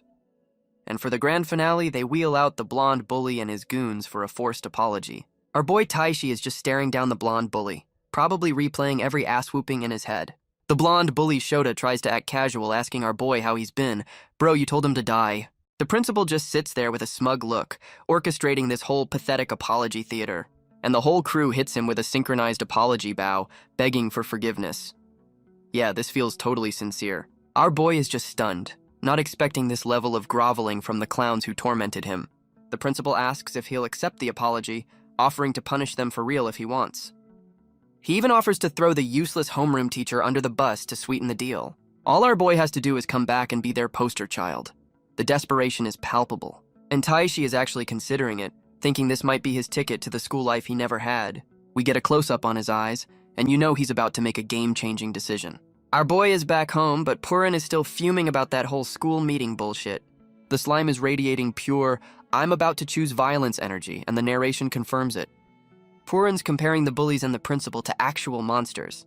Can't say I disagree. Back in the office, Taishi grabs his bag and gives them a non-answer, basically telling them to kick rocks. He just dips mid-conversation while the principal is still trying to sell him on the deal. The principal is absolutely seething that his new cash cow just walked out on him. The blonde bully Shota is malding in the hallway, proving that apology was fake as hell. Our boy is walking through the school, trying to calm down his little murder jello. He's telling Purin to chill, because an SSS rank slime having a tantrum in public is a bad look. Taishi admits he was tempted by the offer, still clinging to that dream of a normal school life. And look who it is. Best girl Karen running up on our boy like he's the last train home. Taishi is all smiles, finally getting that main character attention he's been dreaming about. They're having a full-on rom-com moment on a park bench. The slice of life episode is here. Karen is just happy the whole bully situation is over, and our boy gives her credit for snitching.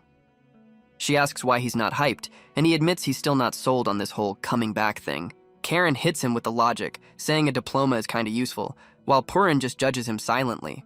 And she drops the confession bomb, saying she wants to spend her school life with him. My girl is not subtle. Our boy's brain just short-circuited, realizing he's no longer the F-rank nobody. The glow-up is paying off. He's trying to play it cool while she's blushing into her phone. My man is deep in his rom-com arc. He's still monologuing about being someone special while she's clearly on a call. The timing is impeccable. Karen's on the phone and the rom-com vibe just died a sudden violent death. She suddenly bolts, screaming some dude's name, leaving our boy completely in the dust. Taishi is just sitting there with Purin, trying to figure out what the hell just happened. Best girl is sprinting like her life depends on it, still screaming that name. Our boy finally gets the hint and starts chasing after her, demanding to know what's wrong. And of course, she was running to a hospital. The family drama is back on the menu. Taishi finds her in a hallway with her dad and some security, looking like a serious meeting is going down. My man's first thought is that a celebrity is here. Bro, read the room for once. Her dad drops some heavy news and you can see the exact moment her heart stops. And she just collapses, screaming for her mom. Yeah, the news was not good. Our boy Taishi is just standing there with Purin, looking completely out of his depth in this hospital drama. Karen's dad sits down and asks our boy if he's the F-rank scrub from his daughter's class. Taishi confirms he's the dropout, and the chairman just takes in the news. The tension is thick. My man recognizes him as some big-shot CEO, realizing this dude is way out of his league. The chairman hits him with the thanks for being her friend, and then drops his tragic workaholic backstory. Our boy defends best girl, saying she was the one looking out for him this whole damn time. The chairman is blaming himself for everything, looking at his wife's hospital bed. This got heavy fast. We get a look at Karen's mom, and yeah, she is not doing so hot. The family drama is officially real. The dad is still on his guilt trip, admitting he was too busy being a CEO to be a father. Taishi is just listening to this dude's regrets, probably realizing his problems are small potatoes now. The chairman drops the bomb that the doctors told him to prepare for the worst. The mood just hit rock bottom. He's monologuing about how all his money is useless now. Yeah, that's what we call a reality check. Our boy Taishi is just taking it all in, and you know this is hitting way too close to home for him. He's having a flashback to his own trauma, remembering how helpless he felt when his parents died. And he remembers that Karen was the one who pulled him out of that dark place, even if she didn't know it. We get a flashback to Best Girl trying to set up a study date, pretending he was the smart one. But our boy knew she was the real genius, just trying to include the F-rank nobody. She was trying to give him a reason to engage with life again. Best Girl has always been Best Girl. Taishi realizes her simple offer was the push he needed to keep going after losing everything. And now he's ready to return the favor, vowing to be the one to save her this time. My boy found his purpose. The chairman gives our boy the good friend stamp of approval, while Purin looks ready to throw hands. His assistant pulls him away for a meeting because the corporate grind never stops, even for family tragedy. The chairman apologizes for having to work, and our boy is just trying to be supportive. And he asks Taishi to watch over Karin, basically passing the emotional support torch to a high school dropout. My man almost calls him father-in-law out loud. Bro, read the room. Your future mother-in-law is in a coma. He immediately has a meltdown, realizing he's a dumbass, while Purin judges his every life choice. We get a close-up on the heart monitor, just to remind us that the stakes are actually life and death. Our boy and his slime bodyguard are peeking into the room, trying to be discreet about their stalking. He sees best girl Karen sitting by her mom's bed, and the rom-com vibes are officially dead and buried. Taishi decides to wait outside, and Purin looks like it's ready to fight God for this family. Our boy is trying to figure out a solution, and Purin looks like it's about to pull out a cheat code. Taishi is dead set on repaying best girl for, not treating him like human garbage. And the little slime has a galaxy brain moment, because it's the real main character of this story. Purin bounces on his head to get his attention, basically saying, "Yo, I got the answer, dumbass." The little guy starts glowing, about to drop some ancient knowledge or a new skill unlock. My man is projecting a whole-ass hologram like a damn R2 unit. What can't this slime do? And it's a magical plot device flower. Of course, the cure is a rare item drop. Taishi realizes his little buddy just handed him the side quest to save his future mother-in-law. Purin hops down and starts leading the way, because our boy would be lost without his GPS slime. The little guy is at the door, giving him the "Are you coming or what?" look. The side quest begins. Purin is putting on a brave face, sprouting a little flower to show our boy the way. The little guy is trying to hype himself up, puffing out its chest like it's ready for round 2. And Purin goes full Giga Chad mode, flexing on our boy to show it's ready for whatever's next. Taishi asks if that magic flower is the real deal, finally putting a name to best girl, Akizuki. Our boy is all in, asking his SSS rank GPS where to find this legendary plot device. Purin projects the next level's location right onto the damn hospital wall.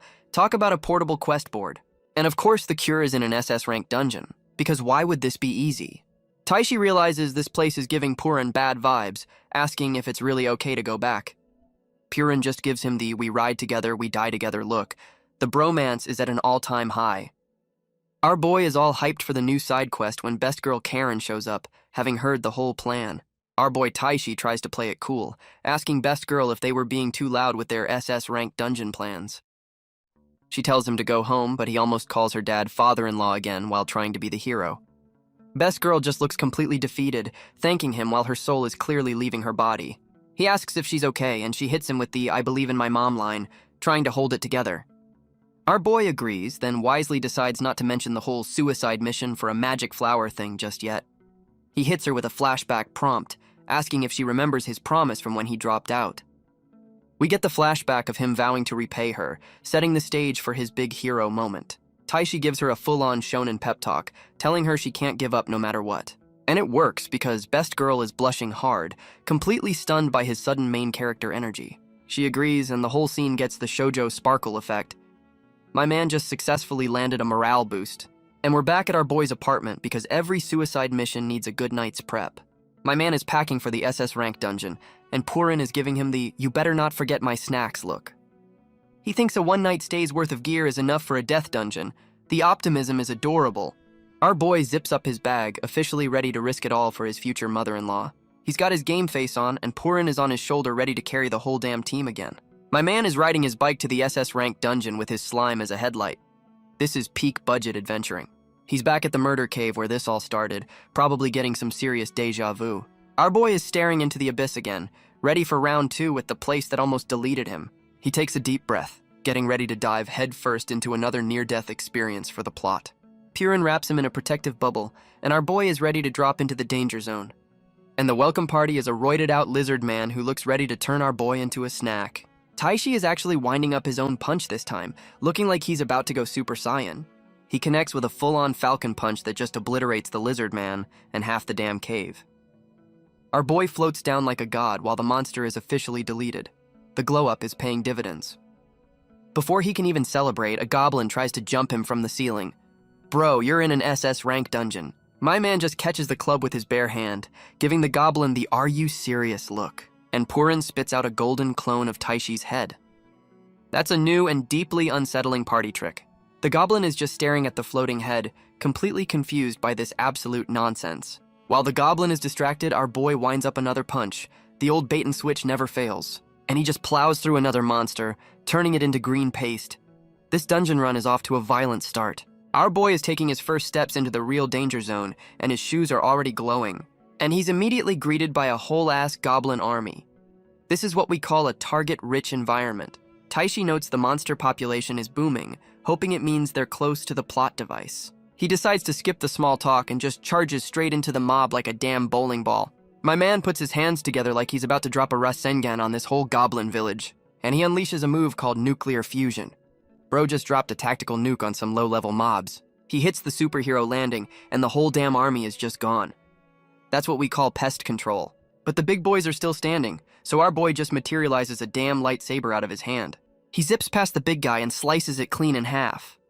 My man is speedrunning this SS-ranked dungeon. Taishi takes a breath, looking like he just finished his morning workout, while Purin looks unimpressed. Taishi is standing over the goblin graveyard like he just took out the trash. My man is already gassed and complaining about being hungry. Bro, you forgot snacks for a death dungeon? Purin is giving him the, "we're gonna eat what" rocks. Look, absolutely done with his poor planning. The little guy's danger senses are tingling, and Taishi finally notices something is off. Purin is staring down a murder cave, and you just know the next boss is in there. Our boy is getting a bad case of deja vu, realizing he's felt this about-to-die vibe before. And it's the damn King Buffalo, the same boss that almost deleted him the first time around.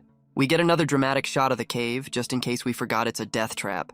He's having a full-on PTSD flashback to when he was a blonde scrub screaming at the boss. The boss is peeking out, basically saying, "Round 2, bitch. You're not getting away this time." The King Buffalo is playing peekaboo from the murder cave, looking like it's been waiting for this rematch. Our boy realizes the boss got a glow-up, and Purin is not impressed with this new character design. The boss steps out, calling them rats and confirming it's been holding a serious grudge this whole time. This psycho is monologuing about how our boy is the one that got away. Bro, it's not a rom-com. The boss goes full-on speed blitz, and our boy is already struggling to keep up with the new DLC moves. Taishi dodges the first attack, but the boss is already screaming in frustration. This thing is unhinged. And now it's got a damn tail whip. This boss really spent its time grinding for new skills. Purin has to step in for the block because our boy is already getting overwhelmed by the attack speed. The boss is right on his ass, and our boy is realizing this rematch might be a very short one. And it goes straight for the slime. The boss knows who the real threat is on this team. The King Buffalo tries to eat Purin, figuring our boy is a chump without his SSS rank bodyguard. The boss grabs Taishi, trying to physically separate the dynamic duo. The divide and conquer strategy is in full effect. My man gets absolutely yeeted across the cave. This boss is not playing around with this separation. Taishi gets that "you just fucked up" look in his eyes. The main character energy is kicking in. And Purin swoops in for the save, turning into a damn beanbag chair midair. That's a reliable airbag. Our boy hits him with the power of friendship speech, vowing they'll never be separated. It's getting real shonen in here. The King Buffalo is still talking trash, calling him a rat and acting like this fight is already over. This psycho is literally drooling, monologuing about eating his soul. Bro, calm down, it's not that deep. Taishi starts parkouring up the wall, charging up a light attack and calling out the boss's eating habits. He's still on his soapbox, lecturing the monster about gluttony while climbing higher. My man's about to drop in with a sermon. Taishi drops in with a full-on fist of justice move, looking like a damn shonen protagonist. The King Buffalo gets a face full of holy light and starts screaming like it just saw its own search history. And the boss is down for the count, folded in the classic Yamcha pose. Round 2 was a short one. Our boy is already complaining about being tired and hungry. Bro, you just won. Celebrate for 5 seconds. And of course, we get the ominous floating text because this boss has a second health bar. Taishi realizes the victory music stopped playing way too damn early. The King Buffalo pulls a full-on zombie revival, now with a dark aura and a murder boner. And it just went from King Buffalo to kaiju-sized nightmare fuel. My boy is so screwed. Taishi and Purin are looking up at the final boss, probably regretting not packing more snacks. Our boy is stating the obvious about the size upgrade while Purin looks ready to throw hands again. The King Buffalo is doing its best King Kong impression, and our boy looks like a damn action figure down there. The boss winds up a slap that could probably level a small city. This is not looking good, Chief. My man is just standing there while a hand the size of a bus comes down on him. The ball's on this kid. And he just hops out of the way like it's a game of double dutch. The agility is getting ridiculous. The boss is getting pissed that its new chew toy won't stand still, and our boy is just vibing. Taishi gets that I'm about to have a flashback look, and Purin is radiating pure kill-it-with-fire energy. We get a flashback to little boy Taishi running for his life with baby Purin. So this is where the cowardice started. And our boy goes full Super Saiyan, declaring his running days are officially over. The character development just hit. The boss is still monologuing about eating him. Bro, find a new personality trait, this one's getting old. Taishi starts charging up his final move, promising to end this with one shot. My man's about to drop a spirit bomb. Our boy is floating mid-air, charging up a final attack like he's about to smite this thing from existence. He calls it Thunder of Judgment, and Purin is on his shoulder looking like it personally signed the death warrant. The King Buffalo is looking at him like, wait, that wasn't in the patch notes. The confusion is real. And he just drops a whole-ass divine nuke on the boss. This is what we call excessive force. The boss is getting absolutely vaporized, its body cracking under the sheer power of the holy beatdown. And it's down for the count, looking like a piece of charcoal. That's what you get for having a second phase. Our boy and Purin are looking down at their handiwork like they just took out the trash. But this psycho is still trying to get up, screaming that he won't let them get away. Bro, just die already. So Taishi just walks up and delivers a casual, glowing kick to the face to end the conversation. My man is standing on the boss's corpse while it can't believe it got folded by a human in a jello shot. Taishi comes down with the final move, yelling at the boss like he's about to seal it away forever. Our boy hits him with the cold-ass see ya, while Purin co-signs the execution order. And the boss gets absolutely vaporized in a final explosion. That's what you get for having 3 health bars. Taishi lands softly, officially ending the most unnecessarily long boss fight ever. And he immediately collapses on the ground, completely out of gas. My man used all his MP on that one move. His first thought after cheating death is that he's starving. This dude's priorities are a national treasure, and now they're just casually roasting the boss they just murdered. That's one way to get a victory meal. We get a full-on food porn shot of the King Buffalo leg. My man is about to feast. Taishi is drooling over the food, and Purin is right there with him. The hunger is a shared brain cell. But Purin suddenly looks worried as hell, because the plot is never allowed to just chill for 5 minutes. Purin immediately spots some mushrooms because the post-battle munchies are hitting hard. While our boy is gassed, Purin is already chowing down on the local flora like a damn gourmet. Taishi is trying to be a responsible parent, telling his slime not to eat random shit off the floor. And the system confirms it's a mushroom 50 million times more poisonous than fugu. Of course it is. Our boy is having a full-blown meltdown, trying to stop his pet from committing suicide by fungus. Purin just swallows it anyway, giving him the "and what are you gonna do about it" face. Taishi is screaming for an antidote while Purin just casually splits in two like it's a party trick. The stat screen shows the god-tier poison did a whole 1 point of damage. My boy is built different. And the 1 point of damage healed instantly. This slime's region is better than Wolverine's. Taishi is relieved, realizing his SSS rank pet can literally eat anything, and Purin is just vibing. Taishi is wondering if his victory meal is ready yet. My man's priorities are always food first. They absolutely demolished that boss leg, and now our boy is ready to get back to the side quest. And by ready, he means he's immediately passed out in a food coma while Purin stands guard. Purin is watching over him, probably realizing its owner is a complete liability who needs constant supervision. The little guy is having a silent monologue, clearly about to make a big decision without his dumbass owner. Purin looks over its shoulder, having decided Taishi is too gassed to continue the mission right now. The little guy gives one last look, like a parent leaving their kid at daycare for the first time, and Purin just heads off into the murder cave alone. The real main character is taking over the quest. Our boy wakes up and immediately realizes his SSS rank bodyguard has ditched him. The panic is setting in. Taishi is calling for his slime, completely alone in a dungeon that just tried to kill him 3 times. Taishi is screaming for his little buddy, finally realizing he's been left on red in a death dungeon. My man stops dead in his tracks as the realization of where they are finally hits his one brain cell. And we get the trauma flashback of him abandoning Purin in this exact spot. Yeah, that's a bad memory. Our boy is finally connecting the dots, realizing he just dragged his best friend back to his worst memory. He's just standing there marinating in the guilt of being a shitty friend. Taishi slaps some sense into himself, realizing moping won't find his runaway slime. He's trying to use his main character powers to sense where Purin went. Good luck with that, dude. And he's getting absolutely nothing. The connection is officially offline. Our boy gets that look in his eye, deciding he's going in blind to find his partner. He's looking at the maze of caves, realizing this is going to be a whole-ass game of hide-and-seek. Our boy's slime dar is back online, pointing him towards a solid-ass rock wall. He touches the wall, confirming his little buddy just no-clipped through solid matter. So of course, our boy tries to do the same and just runs face first into it. And he immediately eats shit. Guess the Kool-Aid Man routine only works for slimes. He realizes it's a classic hidden entrance. My man just found the bonus level. Taishi is wondering who built this, completely forgetting he's in a magical death dungeon. He looks up and gets that "I've stumbled into the final boss room" look on his face.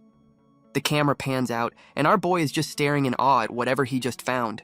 And it's a whole-ass temple hidden in the cave. This dungeon just got a lore drop.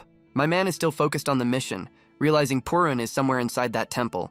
Our boy is screaming for his runaway slime, finally making it into the hidden temple. And Purin just peeks out from behind a pillar like it wasn't just soloing the main quest. Taishi spots his little buddy, looking relieved that his SSS rank bodyguard is still in one piece. He immediately scoops up Purin and starts lecturing it for running off. My man went full worried parent. Purin just hits him with a cheeky wink, completely unbothered by the scolding. This slime has zero regrets, and the little guy just hands over the magic plot flower like it was just another Tuesday. Taishi is losing his mind, realizing his slime just completed the quest while he was taking a nap. The system confirms it's the flower that cures all illnesses. Yeah, the naming department was not feeling creative. Our boy is celebrating like he just won the Super Bowl, giving all the credit to his little buddy. He's already planning the hospital trip, ready to save his future mother-in-law and secure the bag. Our boy is lecturing his SSS rank bodyguard about danger, completely forgetting who carries this team. He's telling Purin to rely on him, and the slime is giving him the sure Jan look. Purin is just taking the lecture looking like it's about to file a complaint with HR. We get a flashback of Purin finding the plot flower just sitting there, unguarded. The little guy is looking proud as hell, basically saying, "Yeah, I did that, you're welcome." And a horned goddess just shows up, acting like she knows Purin from way back. She's throwing shade, asking Purin if slumming it with humans is really that fun. This psycho calls herself the dungeon goddess and accuses them of stealing her shit. Purin goes full battle mode, screaming its own name like a damn Pokemon. The dungeon goddess is just laughing, mocking Purin for simping over a human. The dungeon goddess is gatekeeping the plot flower, saying she can't just hand over the goods. She's taunting Purin, basically asking if the little jello shot is going to try and throw hands for it. This psycho gets right in its face, challenging the slime with a smug, "You and what army" look. Purin goes full battle mode, getting a damn scar and screaming its name like a shonen hero. The dungeon goddess just gives it the most unimpressed stare I've ever seen. She's not even trying. And then she hits it with the "just kidding," completely trolling the poor slime. This chick is unhinged. She just tells them to take the flower, saying she's got no reason to stop them. The mood swings are insane. This psycho tells them to scram before she changes her mind, and Purin is rightfully confused by this trap. Purin cautiously approaches the prize, probably expecting the floor to open up or something. The little guy grabs the flower and celebrates, while the dungeon goddess watches like this was her plan all along. The dungeon goddess is trying to plant seeds of doubt, telling Purin our boy will eventually ditch it. Purin is having none of it, screaming its name like a damn battle cry to shut her up. This psycho is calling Purin naive for still trusting humans after everything that's happened, and she hits it with the low blow, reminding Purin about the time Taishi abandoned it in this very cave. She's still monologuing about betrayal while the plot flower just sits there looking pretty. Purin just ignores her, snags the flower, and the dungeon goddess is shocked by the sheer loyalty. She's genuinely confused by the concept of friendship. This chick needs to touch grass. The dungeon goddess scoffs and tells Purin to go back to its friend with maximum sarcasm. Purin dips out, and the flashback ends with the dungeon goddess watching it leave the temple. And we're back to the present, with our boy holding Purin while the goddess watches from the shadows. The dungeon goddess is still looking down on them, completely unimpressed by their little friendship moment. Our boy is just happy to have his slime back, completely oblivious to the psycho goddess watching them. The dungeon goddess is still monologuing in the shadows, probably salty her manipulation tactics failed. We get another flashback to when our boy abandoned Purin, and this psycho was just watching the whole time. Little Purin is crying its heart out, and this chick was just enjoying the show. That's cold. The dungeon goddess has a smug-ass smile on her face, confirming she's the ultimate hater. She's dropping cryptic bullshit about their meeting being a curse. Yeah, okay, drama queen. As they leave, she tells them to enjoy the curse, and Purin is already radiating "I'm so done" energy. And we're back at the hospital, because the side quest is over and the main plot is waiting. Our boy is sprinting down the hall, ready to deliver the plot device and become the hero. Our boy is doing the Naruto run down the hospital hall, praying he's not too late. He's putting his F-rank cardio to the test, trying to beat the clock on this whole family tragedy. My man rounds the corner and immediately stops, seeing the vibe is already dead. He spots Best Girl standing alone in the hallway, and you just know the news is bad. And yup, she's crying her eyes out. My man's hero moment might have just missed its window. Taishi's face drops as he realizes he might have failed the most important side quest of his life. He's having a full-on "was I too late" monologue. Bro, the dramatic timing is killing me. The whole world shatters around him as the reality of the situation starts to sink in. He's just standing there watching her cry, completely powerless. The hero complex just took a massive hit. Best Girl is absolutely devastated, and our boy is about to get a crash course in emotional support. Our boy and Purin are just standing there, completely shattered as the hero moment evaporates. And we get the trauma flashback of him being a helpless kid in this exact same situation. He's reliving his parents' death, staring at the surgery sign like it's his personal villain origin story. Best Girl finally notices him, calling out his name while looking absolutely defeated. He immediately asks about her mom, and she's just surprised he's even there for the emotional support shift. She hits him with the "there's still a chance," and the suicide mission for the flower is officially back on. And the heart monitor immediately flatlines because the plot has absolutely zero chill. They both whip around as the sound of failure echoes through the hall. The panic is back. Best Girl sprints for the room, and our boy is about to get a front row seat to Tragedy 2.0. Taishi is just standing there, probably realizing it's finally time to use that magic plot flower. We get a close-up on the flatline because the plot needed to hit rock bottom before the hero moment. The whole family is watching the tragedy unfold while our boy stands in the back like a lost puppy. The medical team is doing their thing, and my man is just watching from the doorway, completely useless. The doctor and nurse have that "we did everything we could" look. This is not a good sign, Chief. And the doctor gives the slow head shake of defeat. It's officially over, folks. Best Girl is having a full-on breakdown while her dad tries to hold her together. This is rough. Our boy is just watching, and you know this is hitting way too close to home for him. And we get the full trauma flashback of him losing his own parents. The parallels are absolutely brutal. Taishi drops his bag, looking like he's about to say "fuck it" and intervene in this whole tragedy. He pulls out the magic plot flower, ready to play God and reverse this whole damn death scene. Our boy busts in like the Kool-Aid man, declaring he's got the cheat code to revive his future mother-in-law. The doctor and nurse are just staring, completely baffled by the high school kid trying to practice unlicensed magic medicine. Best Girl and her dad are just frozen, trying to process the random F-rank kid holding a glowing flower in the middle of their family tragedy. The nurse tries to shut him down, but our boy is not letting hospital policy get in the way of his hero moment. She's telling him to get out, and my man is pleading his case like a lawyer with a magic flower for evidence. The whole room is staring, and the chairman is asking Best Girl who the hell this loud kid is. Best Girl looks at him with tears in her eyes, about to drop a serious-ass condition on this whole rescue mission. And we get a flashback to some new dude telling Taishi to stay away from Best Girl if he survives the dungeon. A wild love rival appears. Another flashback shows Best Girl on the phone saying she always believed in him. My girl has been ride or die from the start. Back in the present, Taishi and Purin have their game faces on, ready to defy doctors, dads, and love rivals to save the day. Best Girl is looking absolutely shattered. But you know she's about to put her faith in our boy. She steps in front of the nurse, telling her to hold up before they call the whole thing off. My girl is vouching for him, begging the staff to believe in her F-rank friend's magic flower plan. She's full-on bowing, pleading with the doctor to just use the damn plot device on her mom. The desperation is hitting critical levels as she begs them to save her mom, who is still very much flatlining.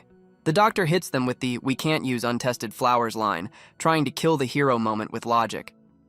The chairman pulls the ultimate rich guy move, saying he'll take full responsibility for this magical experiment. The doctor is just staring, probably not used to CEOs approving unlicensed fantasy medicine on the spot. The monitor is still screaming "dead," and the chairman is yelling at the doc to get a move on.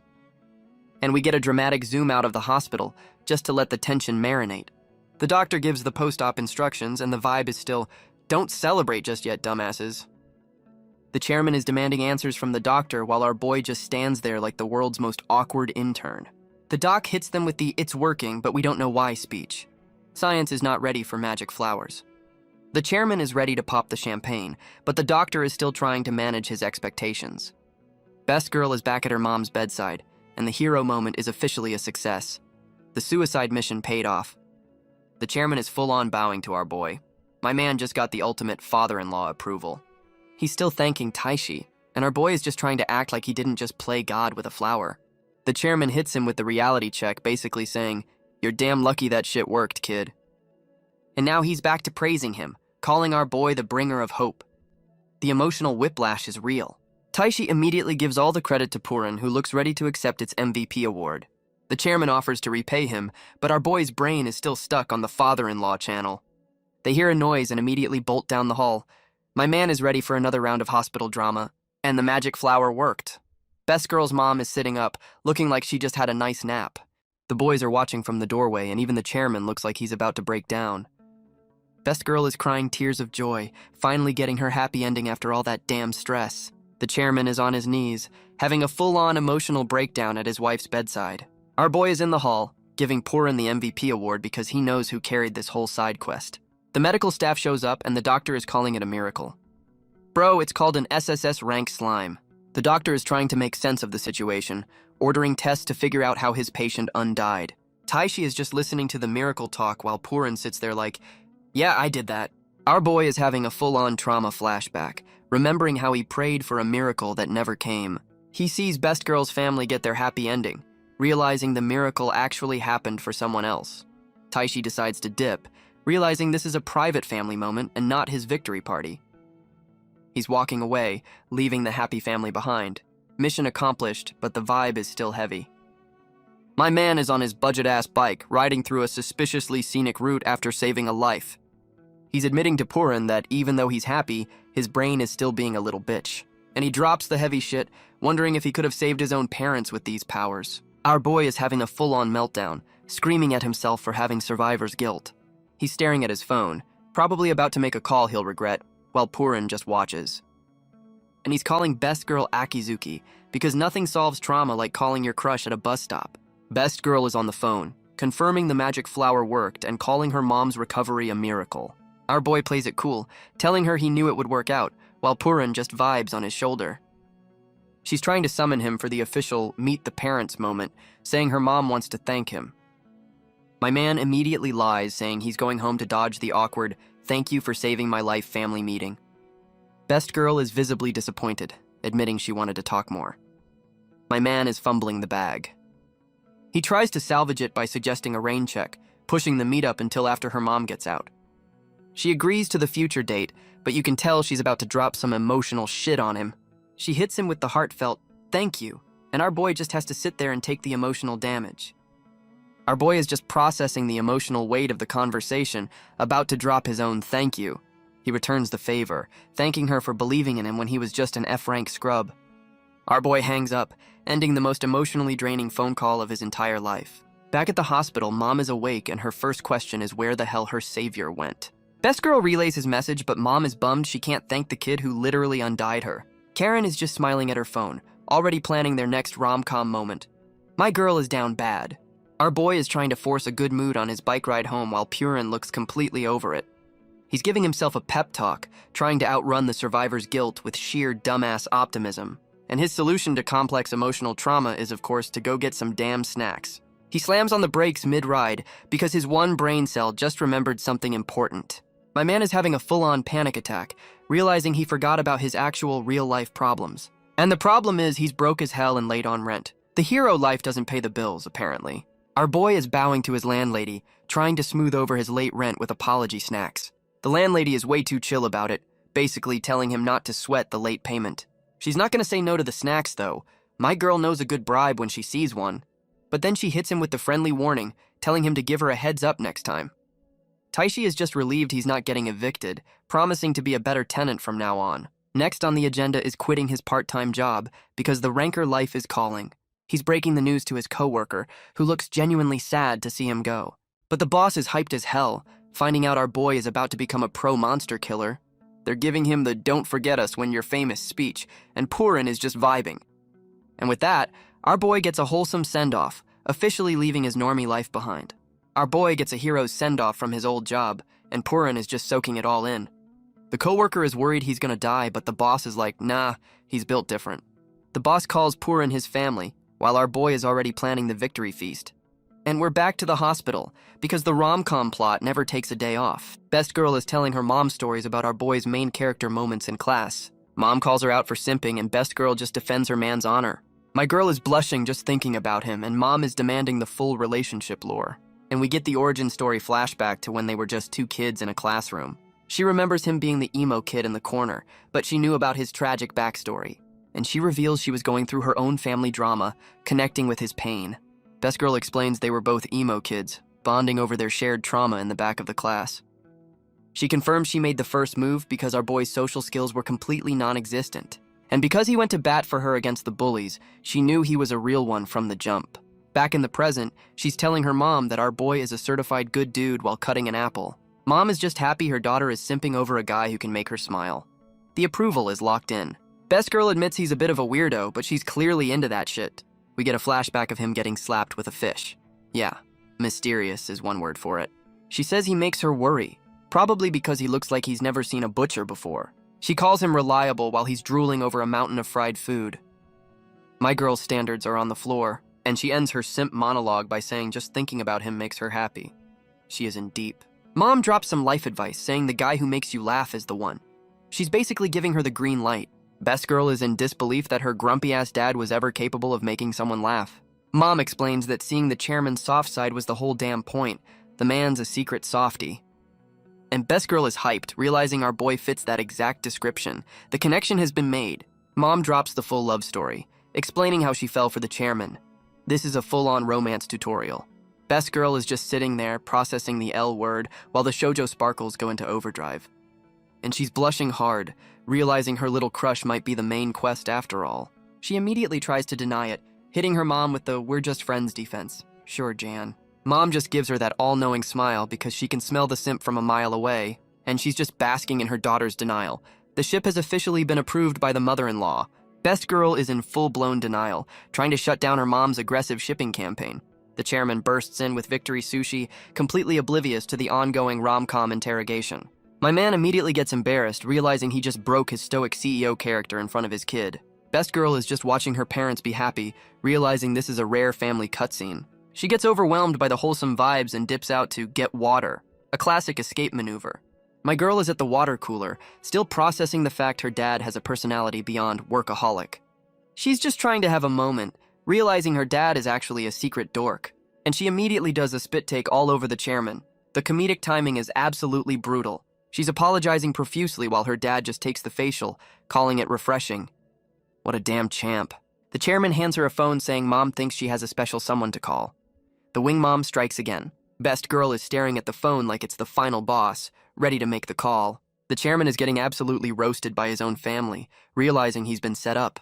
My man is having a full-on meltdown, realizing he's being tag-teamed by the women in his life.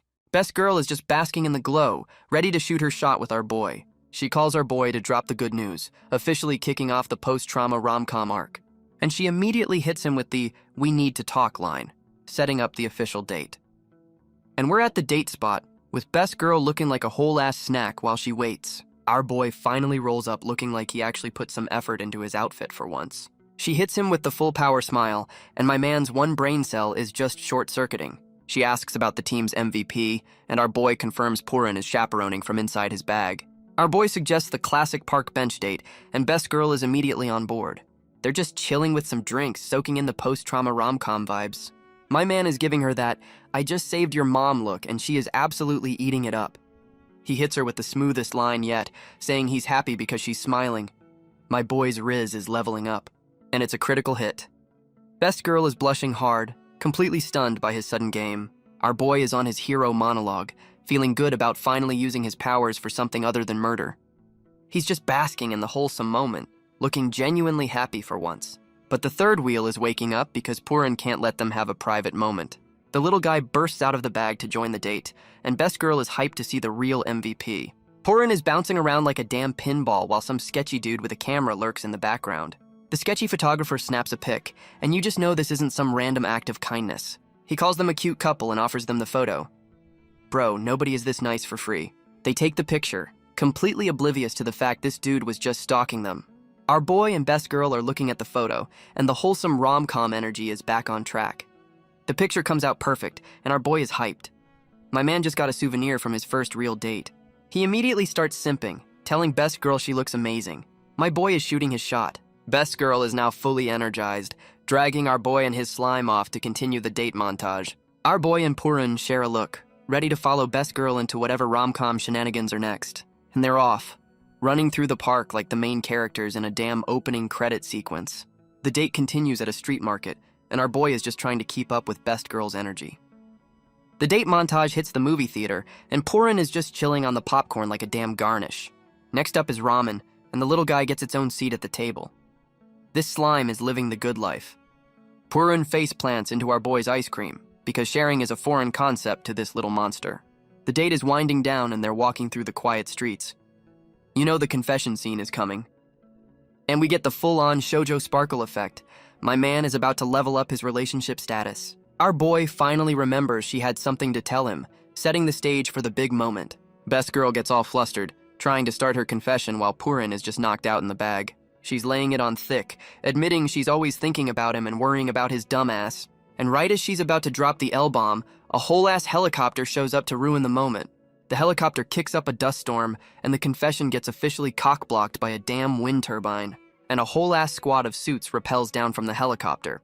This is the most extra confession block I've ever seen. The goon squad lands, and Best Girl immediately recognizes the lead bald dude. The vibe just went from rom-com to business meeting. The bald guy, Takahara, greets our boy like an old friend. My man's reputation is finally preceding him. Our boy is wondering why this dude needed a helicopter for a house call, and Purin is equally confused. Baldy says the association heard about his little SS rank dungeon field trip. Word travels fast when you're a god-tier F rank, and he drops the bomb, offering our boy a promotion straight to S rank. My man's about to skip the whole damn corporate ladder. Our boy is absolutely floored by the job offer. He went from F rank scrub to S rank in like a week. One of the suits is throwing shade, saying our boy doesn't look the part. Bro, you just saw him on a date. The other suits are gossiping about him eating a dragon. The rumor mill in this world is absolutely unhinged. Baldy says they're here to see for themselves, which means our boy's date is about to turn into a job interview. Baldy asks our boy if he's ready to take the S-rank test right now. Bro, read the room, he's on a date. He's explaining that S-rankers are a national security asset, so they can't just hand out the title. Baldy hits him with the, "If you're really that guy, this should be a cakewalk" line. Purin looks skeptical. The whole suit squad is just standing there, waiting for an answer. The peer pressure is absolutely insane. Best Girl is looking worried as hell, and our boy knows his confession-blocking job interview is serious. She immediately asks if the test is dangerous. My girl is always looking out for her dumb ass. Our boy just gives her a confident smile, and Purin looks like it's ready to carry the whole damn test. He gets all dramatic, addressing her like they're in the final scene of a romance movie. My man drops the "will you trust me this time too" line. The Riz is absolutely off the charts. He's monologuing about this being their one shot to prove themselves, and Purin is ready for the glow-up. My man accepts the test, telling Best Girl to trust him while Purin co-signs the confidence. He hits her with the "we'll finish this later," putting the confession on hold for his job interview. Best Girl is blushing hard, completely sold on his main character energy.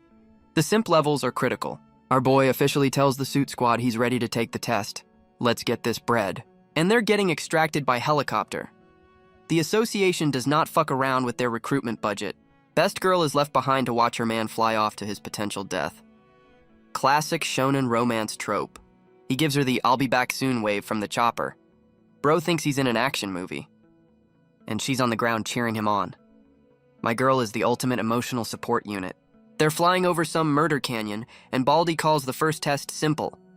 Yeah, I've heard that one before. The test is to survive the canyon dungeon. Our boy's face says he knows this is just another Tuesday. Baldy lays out the rules. Follow the map, get to the finish line in 24 hours. It's a death race, basically. And he'll be graded by 3 suits, one of whom is already stress-eating fries. That's a good sign. The chopper is about to land, but our boy is already standing up, ready to get this over with. The suits are telling him to sit his ass down, warning him this is where the strongest monsters hang out. My man just gives them a smug smile, completely unfazed by the danger zone warning. And he just fucking jumps out of the helicopter, calling it the shortest route. This kid is unhinged. The suits are losing their minds that he just bailed, while Baldy looks like he half expected this shit. Our boy just sprouts a pair of golden wings midair. He's not falling, he's making a goddamn entrance. And the canyon is absolutely swarming with shadow monsters. The welcome party is looking a little hostile. He's already charging up a new move mid-flight, about to drop in on these mobs with extreme prejudice. He calls the move Flash and just carpet bombs the whole damn canyon with holy light. The entire valley gets lit up like the 4th of July. That's what you call an entrance exam. The suits in the chopper are losing their collective minds, trying to process the absolute beatdown they just witnessed. Baldy asks for a damage report, and the lady says the A-rank mobs just got deleted from the server. My man is just floating there, having one-shotted the entire welcome committee without breaking a sweat. The whole suit squad is shook, admitting they've never seen this level of raw power before. Baldy is finally realizing the rumors were underselling him. This kid is on a whole other level. But the lady on the tablet says something survived the nuke. The test ain't over yet, Chief. Our boy and Purin turn to face the new challenger. The "are you not entertained" look is strong. And a big-ass rockworm pops out of the smoke. Looks like the real test is just starting. The rockworm lunges, and our boy is just floating there like he's waiting for his Uber. Taishi and Purin give it the "we're about to end this man's whole career" stare. And Purin just wraps around the boss's face like a damn fruit roll-up of death. The move is called Cushion Spiral, and the boss is getting absolutely throttled by a jello shot. And that's a wrap. The boss gets turned into a blood sprinkler. The test lasted all of 5 seconds. The suit squad in the chopper is just staring at the screen, completely speechless. They're screaming, "Test cleared," while our boy is in the back, asking if he has to do the whole race now. Baldy confirms the test is over, and dangles the promotion on the condition of one more mission. The final test is to hunt a king crab in an underwater dungeon. My man's about to go on a seafood run. Our boy thinks it sounds easy, but Baldy hits him with the "it's not that simple," because of course it isn't. The suit squad explains the dungeon is A rank, but only an S ranker can find the damn crab, so it's a glorified game of hide and seek. Our boy asks why it's so exclusive, and Purin is just radiating "because you scrubs can't handle it" energy. And the reason is they're in the middle of bumfuck nowhere ocean. The dungeon is literally at the bottom of the sea. Baldy is giving the pre-mission briefing while the suits look like they're about to attend a funeral. One of the suits is already having second thoughts, reminding everyone this is an S-rank mission. No shit, Sherlock. The lady suit adds that just reaching the entrance is a boss fight in itself. The logistics are a nightmare. Our boy just hits them with the "it's fine, I got my slime," completely unbothered by the whole deep-sea death trap thing. And Purin puffs out its chest, screaming its name like it's ready to solo the entire ocean. The pilot announces they're at the drop zone, telling them to get ready to descend into the abyss. Taishi is all smiles, ready to go, while Purin looks like it's about to commit several war crimes against marine life. Our boy is hyped for the deep sea dive, ready to jump out of another perfectly good helicopter. And he just yeets himself out of the chopper again. This is literally his only mode of transportation. My man is free-falling into the abyss, putting all his faith in his SSS rank life raft. And Purin turns into a damn personal submarine. This slime's skill tree is absolutely broken. They make a splashdown that would make NASA jealous. That's one way to enter a dungeon. And they're just casually descending to Atlantis while our boy rides in his slime bubble. Taishi is shocked to find a dungeon underwater. Bro, that was the entire mission briefing. Our boy is asking what's up while Purin looks like it's about to drop a flashbang. The little guy goes full battle mode, scar and all, ready to light this place up. And Purin just unleashes a damn sonar ping of holy light to clear the area. Our boy is getting his face rearranged by the sheer force of Purin's new light show. The system confirms Purin's new skill is nuclear fusion. My boy's pet is a literal pocket sun. Taishi is praising his slime for being a tactical flashlight, and Purin is eating up the compliments. My man is just floating through Atlantis in his personal slime mobile. The luxury is absolutely unreal. They're just cruising through the underwater ruins like it's a damn tourist attraction. Taishi is having his mind blown by the scenery, completely forgetting he's on a murder mission. He spots the main entrance, finally remembering they're supposed to be doing something other than sightseeing. And they're off, with Purin acting as a personal elevator to the next level of the dungeon. They just breached the surface into a hidden air pocket. This dungeon has layers, apparently. Our boy is staring at the temple entrance, realizing this underwater dungeon has a whole-ass dry section. Our boy is tempting fate, talking about how quiet it is right before the inevitable jump scare. And the camera pans out to show a whole school of murder fish waiting to ambush him from below. Purin's danger sense is going off, and our boy is just now realizing something is wrong. The welcome committee of nightmare fuel fish finally makes its move, lunging out of the water. Our boy and his slime are officially on high alert, realizing their chill sightseeing tour is over. Purin goes full battle noodle mode, ready to protect its owner from the seafood special. The little guy drops another holy flashbang, creating a ring of light to delete the trash mobs. And the fish get absolutely vaporized, falling back into the water like burnt toast. Taishi gives his SSS rank bodyguard the credit it deserves for carrying him through another fight. Purin is absolutely basking in the praise, screaming its name like the MVP it is. Our boy is getting cocky again, talking about how easy this is while Purin just co-signs the arrogance. Purin is leading the charge down the hallway like it's the only one paying the bills around here. The little guy is just body slamming trash mobs out of existence. No finesse, just pure violence. And now it's shooting holy laser beams. This slime's moveset is getting absolutely ridiculous. Purin just faceplants another monster into next week. The disrespect is off the charts. Our boy is just doing cardio while his pet clears the entire dungeon for him. What a life. They've already reached the boss room. This is less of a test and more of a speed run. Taishi is asking his slime if it's ready, and Purin is giving him the bitch I was born ready look. And the king crab boss finally makes its grand entrance from its personal hot tub. We get a close-up on the boss, and this thing looks like it's about to cancel their S-rank promotion personally. The king crab hits them with a JoJo pose like it's about to drop a mixtape. Our boy is just confused, wondering if the boss is trying to start a dance battle. Purin is already over it, realizing the crab is just trying to taunt them into the water. Taishi realizes he's got to get wet to finish the job, and he is not happy about it. They're just staring down into the murder pool, waiting for the boss to make a move. And the crab immediately shoots a water cannon at him. Guess the waiting game is over. The boss calls for backup, and a whole-ass A-rank swordfish joins the party. And an A-rank octopus pops up too. This is turning into a full-on seafood buffet of death. Taishi warns Purin to be careful, but the little guy is already in I'm the captain now mode. And Purin just drops another holy flashbang, ready to turn this calamari into calamari. And Purin's flashbang instantly cooks the boss's backup into a floating seafood platter. Our boy is just standing there, watching the pre-cooked meal float by while the main course waits. And my man's first thought is how delicious the boss's dead friends look. His priorities are a national treasure. The king crab gets pissed and snatches our boy up for trying to eat its homies. Purin is watching its dumbass owner get folded, looking like it's about to file a formal complaint. Taishi finally realizes he might be in actual danger now that he's in a death grip. The king crab is giving him the "you're about to get cracked open" stare. The vibe is not good. He's calling out for Purin, who looks on with maximum "I have to do everything myself" energy.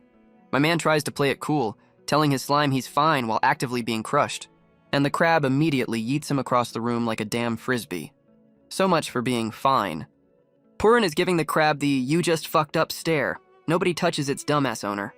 The king crab is trying to turn our boy into a human pretzel. This is not the seafood dinner he was expecting. Purin's death fear is activated, realizing its owner's plot armor might actually have a deductible. And the little guy goes full shadow bender, wrapping the boss up in some dark-ass tentacles. The crab gets absolutely choked out by the shadow slime, finally letting go of our boy. Taishi realizes his slime just went all out to save his ass. He was 1 second away from being crab food. Our boy is finally free from the death grip, looking shocked that he's not a paste yet. And he's immediately back on his bullshit, calling for the finisher like he wasn't just getting folded. Purin is ready for the tag team, giving him the "let's fucking go" look. And the little guy turns into solid mithril. This slime just unlocked a new damn evolution mid-fight. Our boy yeets his newly evolved slime like a damn javelin, going for the kill shot. The king crab is about to get a mithril-grade piercing it did not ask for. Purin is going full torpedo mode, looking like it's about to commit a war crime for the team. And that's a direct hit. The little guy just turned the boss into a damn shish kebab. The whole damn room lights up as Purin's attack goes critical. That's the nuclear fusion finisher. The king crab surfaces, looking like it just got hit by a freight train. The fight is officially over. Taishi is standing on the boss's corpse, completely shocked that their tag team bullshit actually worked. My man is just standing on the floating carcass, surveying the damage. The S-rank test is in the bag. He's just staring down at the dead boss, probably wondering how the hell they pulled that off. Our boy is asking if they won, still not believing his slime just soloed an S-rank mission. Our boy is checking on his slime, who is just chilling on the boss's claw like a damn war trophy. And Taishi's first thought is to take the S-rank boss home for dinner. My man's priorities are legendary. Purin is just glowing, absolutely basking in the glory of another successful carry. And the little guy just fucking absorbs the entire king crab. This slime is a walking loot vacuum. Purin is now floating in the water, wearing the boss's shell like a goddamn hat. The disrespect is unreal. Taishi is inspecting the new loot, probably checking the stats on his slime's new battle hat. He's shocked the shell is pristine, admitting most S-rankers couldn't pull off a clean kill like that. Our boy is giving Purin all the credit, and the little guy is just soaking up the MVP treatment. Taishi declares the mission a success, ready to head back and claim his S-rank promotion. And Purin just bounces out of the dungeon wearing the boss's corpse as a hat. What a fucking power move. The suit squad is just hovering in the chopper, waiting for our boy to either die or come back with dinner. The suits are looking down like worried parents, probably already writing up the died in action report. One of the suits is already panicking, asking to call for backup. Bro has absolutely zero faith. Baldy tells them to chill, basically saying, let him cook. He knows our boy is built different. something starts bubbling up from the depths. The suspense is killing them and me. The whole squad spots him, pointing like they just saw a damn sea monster. Which they kinda did. And our boy just surfaces, riding the boss's corpse like a goddamn surfboard. What an absolute flex. The entire suit squad is just frozen, trying to process the sheer audacity of this kid. The main suit is losing his shit, wondering how they managed to bring back the whole-ass boss. The lady suit is having a moment, realizing they just witnessed the birth of a true S-rank legend. Our boy is just standing there on the boss's corpse, waiting for his ride like he just ordered an Uber. The suit squad is scrambling, reporting the successful seafood run back to HQ. My man is reaching for the rope like he's the star of his own action movie. The dramatics are off the charts. Baldy gives him the official thumbs up, confirming our boy has finally graduated from F-rank scrub. Taishi is absolutely beaming, accepting the promotion like he didn't just get carried by his slime. He immediately turns to Purin to share the news, because he knows who the real S-ranker is on this team. Purin is bouncing on the boss's corpse, screaming its name like it just won the Super Bowl. My man is already planning the victory feast, because his brain only has two settings, fighting and eating. He's hyping up the celebration party while Purin co-signs the plan. These two share one brain cell. Baldy is watching this whole dumbass celebration, admitting the kid's an idiot but a heartwarming one. They're airlifting the boss's corpse back to HQ like a goddamn war trophy. They land at the association HQ and the whole damn welcome committee is out for the new S-rank. Baldy is giving the official speech, making our boy's promotion legit in front of everyone. And it's official. My man just got promoted to S-rank looking like a damn main character. Baldy welcomes him to the big leagues, and the suit squad is just standing there looking impressed. The whole faceless suit squad gives him a round of applause. My boy's finally getting some respect. Our boy is just trying to process the moment while Purin looks smug as hell on his shoulder. They're all congratulating him, and for once it doesn't feel like they're just being polite. And we get the trauma flashback of him getting bullied, reminding us he's always been the underdog. He realizes this is the first time anyone's ever genuinely cheered for him. The glow-up is real. Our boy is giving his big hero speech about responsibility, and Purin is just vibing on his shoulder. The other suits are hyping him up, calling him the pride of the branch. My man's finally getting his flowers. Baldy hits him with the fine print, saying they're keeping his S-rank status on the down low because he's still a kid. He's warning our boy that the secret won't last long, and the big leagues are coming for him. Baldy drops the great power, great responsibility line, and the reality of the situation starts to sink in. And the imposter syndrome immediately kicks in. My man is already doubting his new S-rank title. He's admitting all the power comes from Purin, basically saying he's just the slime's glorified manager. Baldy hits him with the big brain question, asking why he thinks the SSS rank slime chose him in the first place. Our boy is completely stumped, realizing he has no damn clue why he's the chosen one. Baldy drops the truth bomb, telling him contracting with Purin is proof that he's got his own hidden power. Baldy is telling our boy he's not just a slime sitter, he's got his own hidden potential. He's officially passing the torch, telling him to own his new S-rank title and stop with the imposter syndrome. And after all that heavy shit, Baldy immediately pivots to asking him out for a celebratory lunch. He's setting up this lunch like it's a damn date. The shoujo sparkles are a bit much, my guy. And we're off to the secret S-rank lunch spot, probably some bougie-ass place our boy can't afford. Baldy explains that being an S-ranker means you get to eat at places that don't have a dollar menu. Our boy is losing his mind over the fancy restaurant. My man's never seen this level of bougie before. The chef welcomes them, but Baldy reveals he's not the one who set this up. A mystery host appears, and the chef is having a full-on emotional breakdown, calling them his saviors.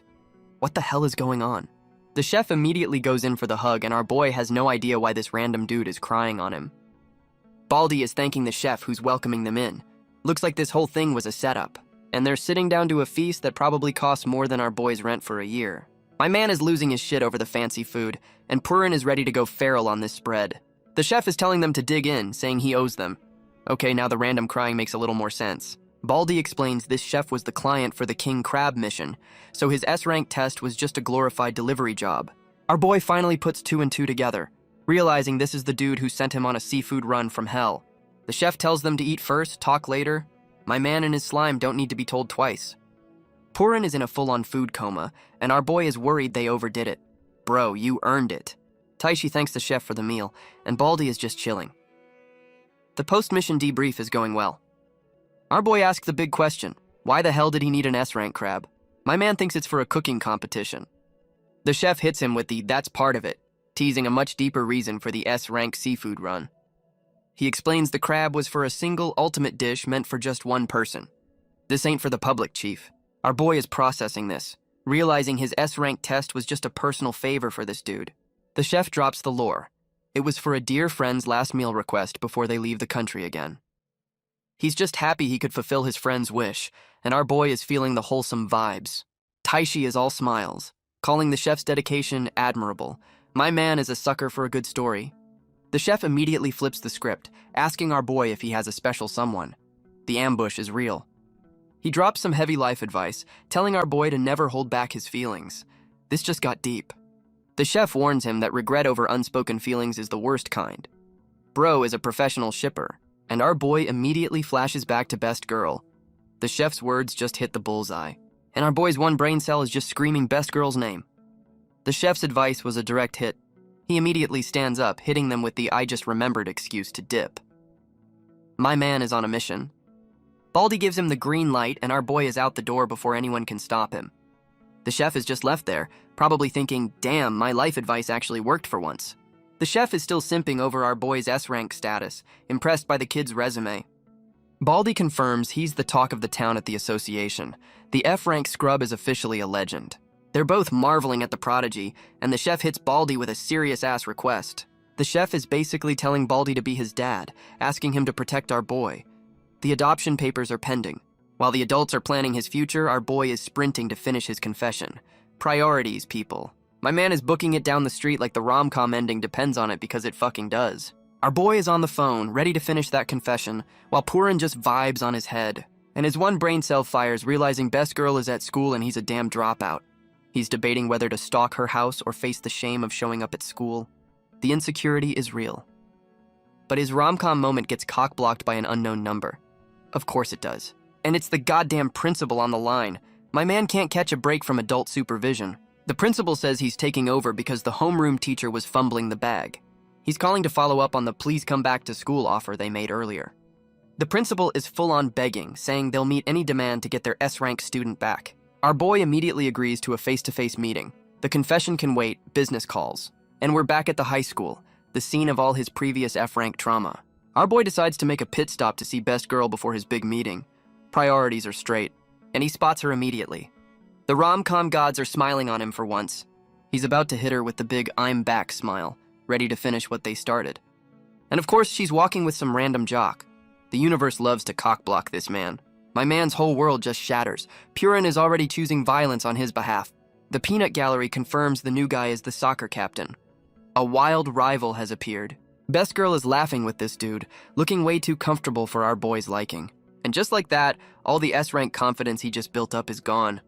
Reduced to atoms. He's just standing there in the hallway of despair while Purin looks equally defeated. Someone calls his name, probably the principal, wondering why he's having a meltdown in the hall. Our boy is just trying to process the emotional damage from seeing best girl with another dude. And of course, his old bullies show up to kick him while he's down. The timing is impeccable. The lead bully, Blondie, calls him out by name, probably looking for a rematch. Blondie hits him with the "you dropped out" line, trying to assert his dominance on the school roof. Our boy just calmly says he's here for the principal, completely unfazed by this high school drama.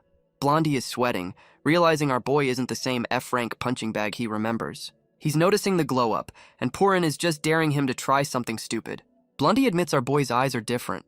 Yeah, that's the look of an S-ranker, dumbass. Taishi and Purin are just staring him down, radiating "we could end you" energy. And Blondie immediately folds, asking for a favor. My man went from bully to beggar in 5 seconds. Blondie is begging our boy to unseal the skill he locked. Oh, how the turntables. He's whining about feeling like useless trash without his powers. Welcome to the F-rank experience, bitch. My man is having a full-blown tantrum on the school roof, screaming for his powers back. His goons are just watching, admitting they're too weak to do shit now that Taishi has leveled up. And now he's on his hands and knees, fully groveling. The character development is beautiful. Our boy hits him with the coldest, most satisfying no in the history of ever. Taishi calls him out for being a piece of shit who ruined lives without a care in the world. We get the flashback of Blondie being a textbook asshole, reminding us why he deserves this. Our boy asks if he really thought he'd get a pass for all that, and Purin is backing him up. Taishi drops the final nail, calling him out for still being a bully and faking his redemption arc. Our boy says seeing these clowns again has convinced him to come back to school, just to fuck with them. He's on his hero monologue talking about setting things straight. My man is about to become the hall monitor from hell. Blondie is just processing the fact that his old punching bag is now the final boss of the school. Taishi hits him with the "you better behave" warning, and Purin is co-signing the threat with its whole chest. He promises to pay them back for every single F-rank slight. The interest on that debt is going to be brutal. The whole bully squad is just shitting themselves, realizing their reign of terror is officially over. Blondie is on the ground promising to be a good boy now. Yeah, we'll see how long that lasts. Our boy calls him by his government name, basically saying, "I know you're full of shit." Taishi says just taking his powers isn't enough, and he's about to make sure the lesson sticks this time. And one of the goons just fucking bolts. He heard "make sure the lesson sticks" and chose to live. The goon who ran is already snitching, screaming that Blondie made him do it. Loyalty is not in this dude's vocabulary. And the other goon immediately folds too, throwing Blondie under the bus. The whole squad is turning on each other. Our boy hits them with the "they did nothing wrong" line, setting up the justification for the ass-whooping to come. Taishi drops the skill name, Death Fear, and you know this is about to be some psychological warfare shit. Purin goes full Shadowbender, wrapping up the whole bully squad in its tentacles. Nobody's escaping this time. The runner gets caught mid-escape, learning the hard way that you can't outrun your karma. Blondie and his last remaining goon are getting the full shadow choke treatment. The fear is palpable. Our boy is giving them the cold, dead-eyed stare of a man who is completely done with their bullshit. And Blondie gets a front row seat to his worst nightmare, courtesy of the Death Fear skill. That's some serious mental damage. My man is left a drooling, broken mess. His brain just got a factory reset from the trauma. Our boy tells Blondie that was just a free sample of the trauma he's been dishing out for years. He hits them with the mic drop, saying their fear is nothing compared to what they put others through. And he leaves them with one final command: go think about your shitty life choices.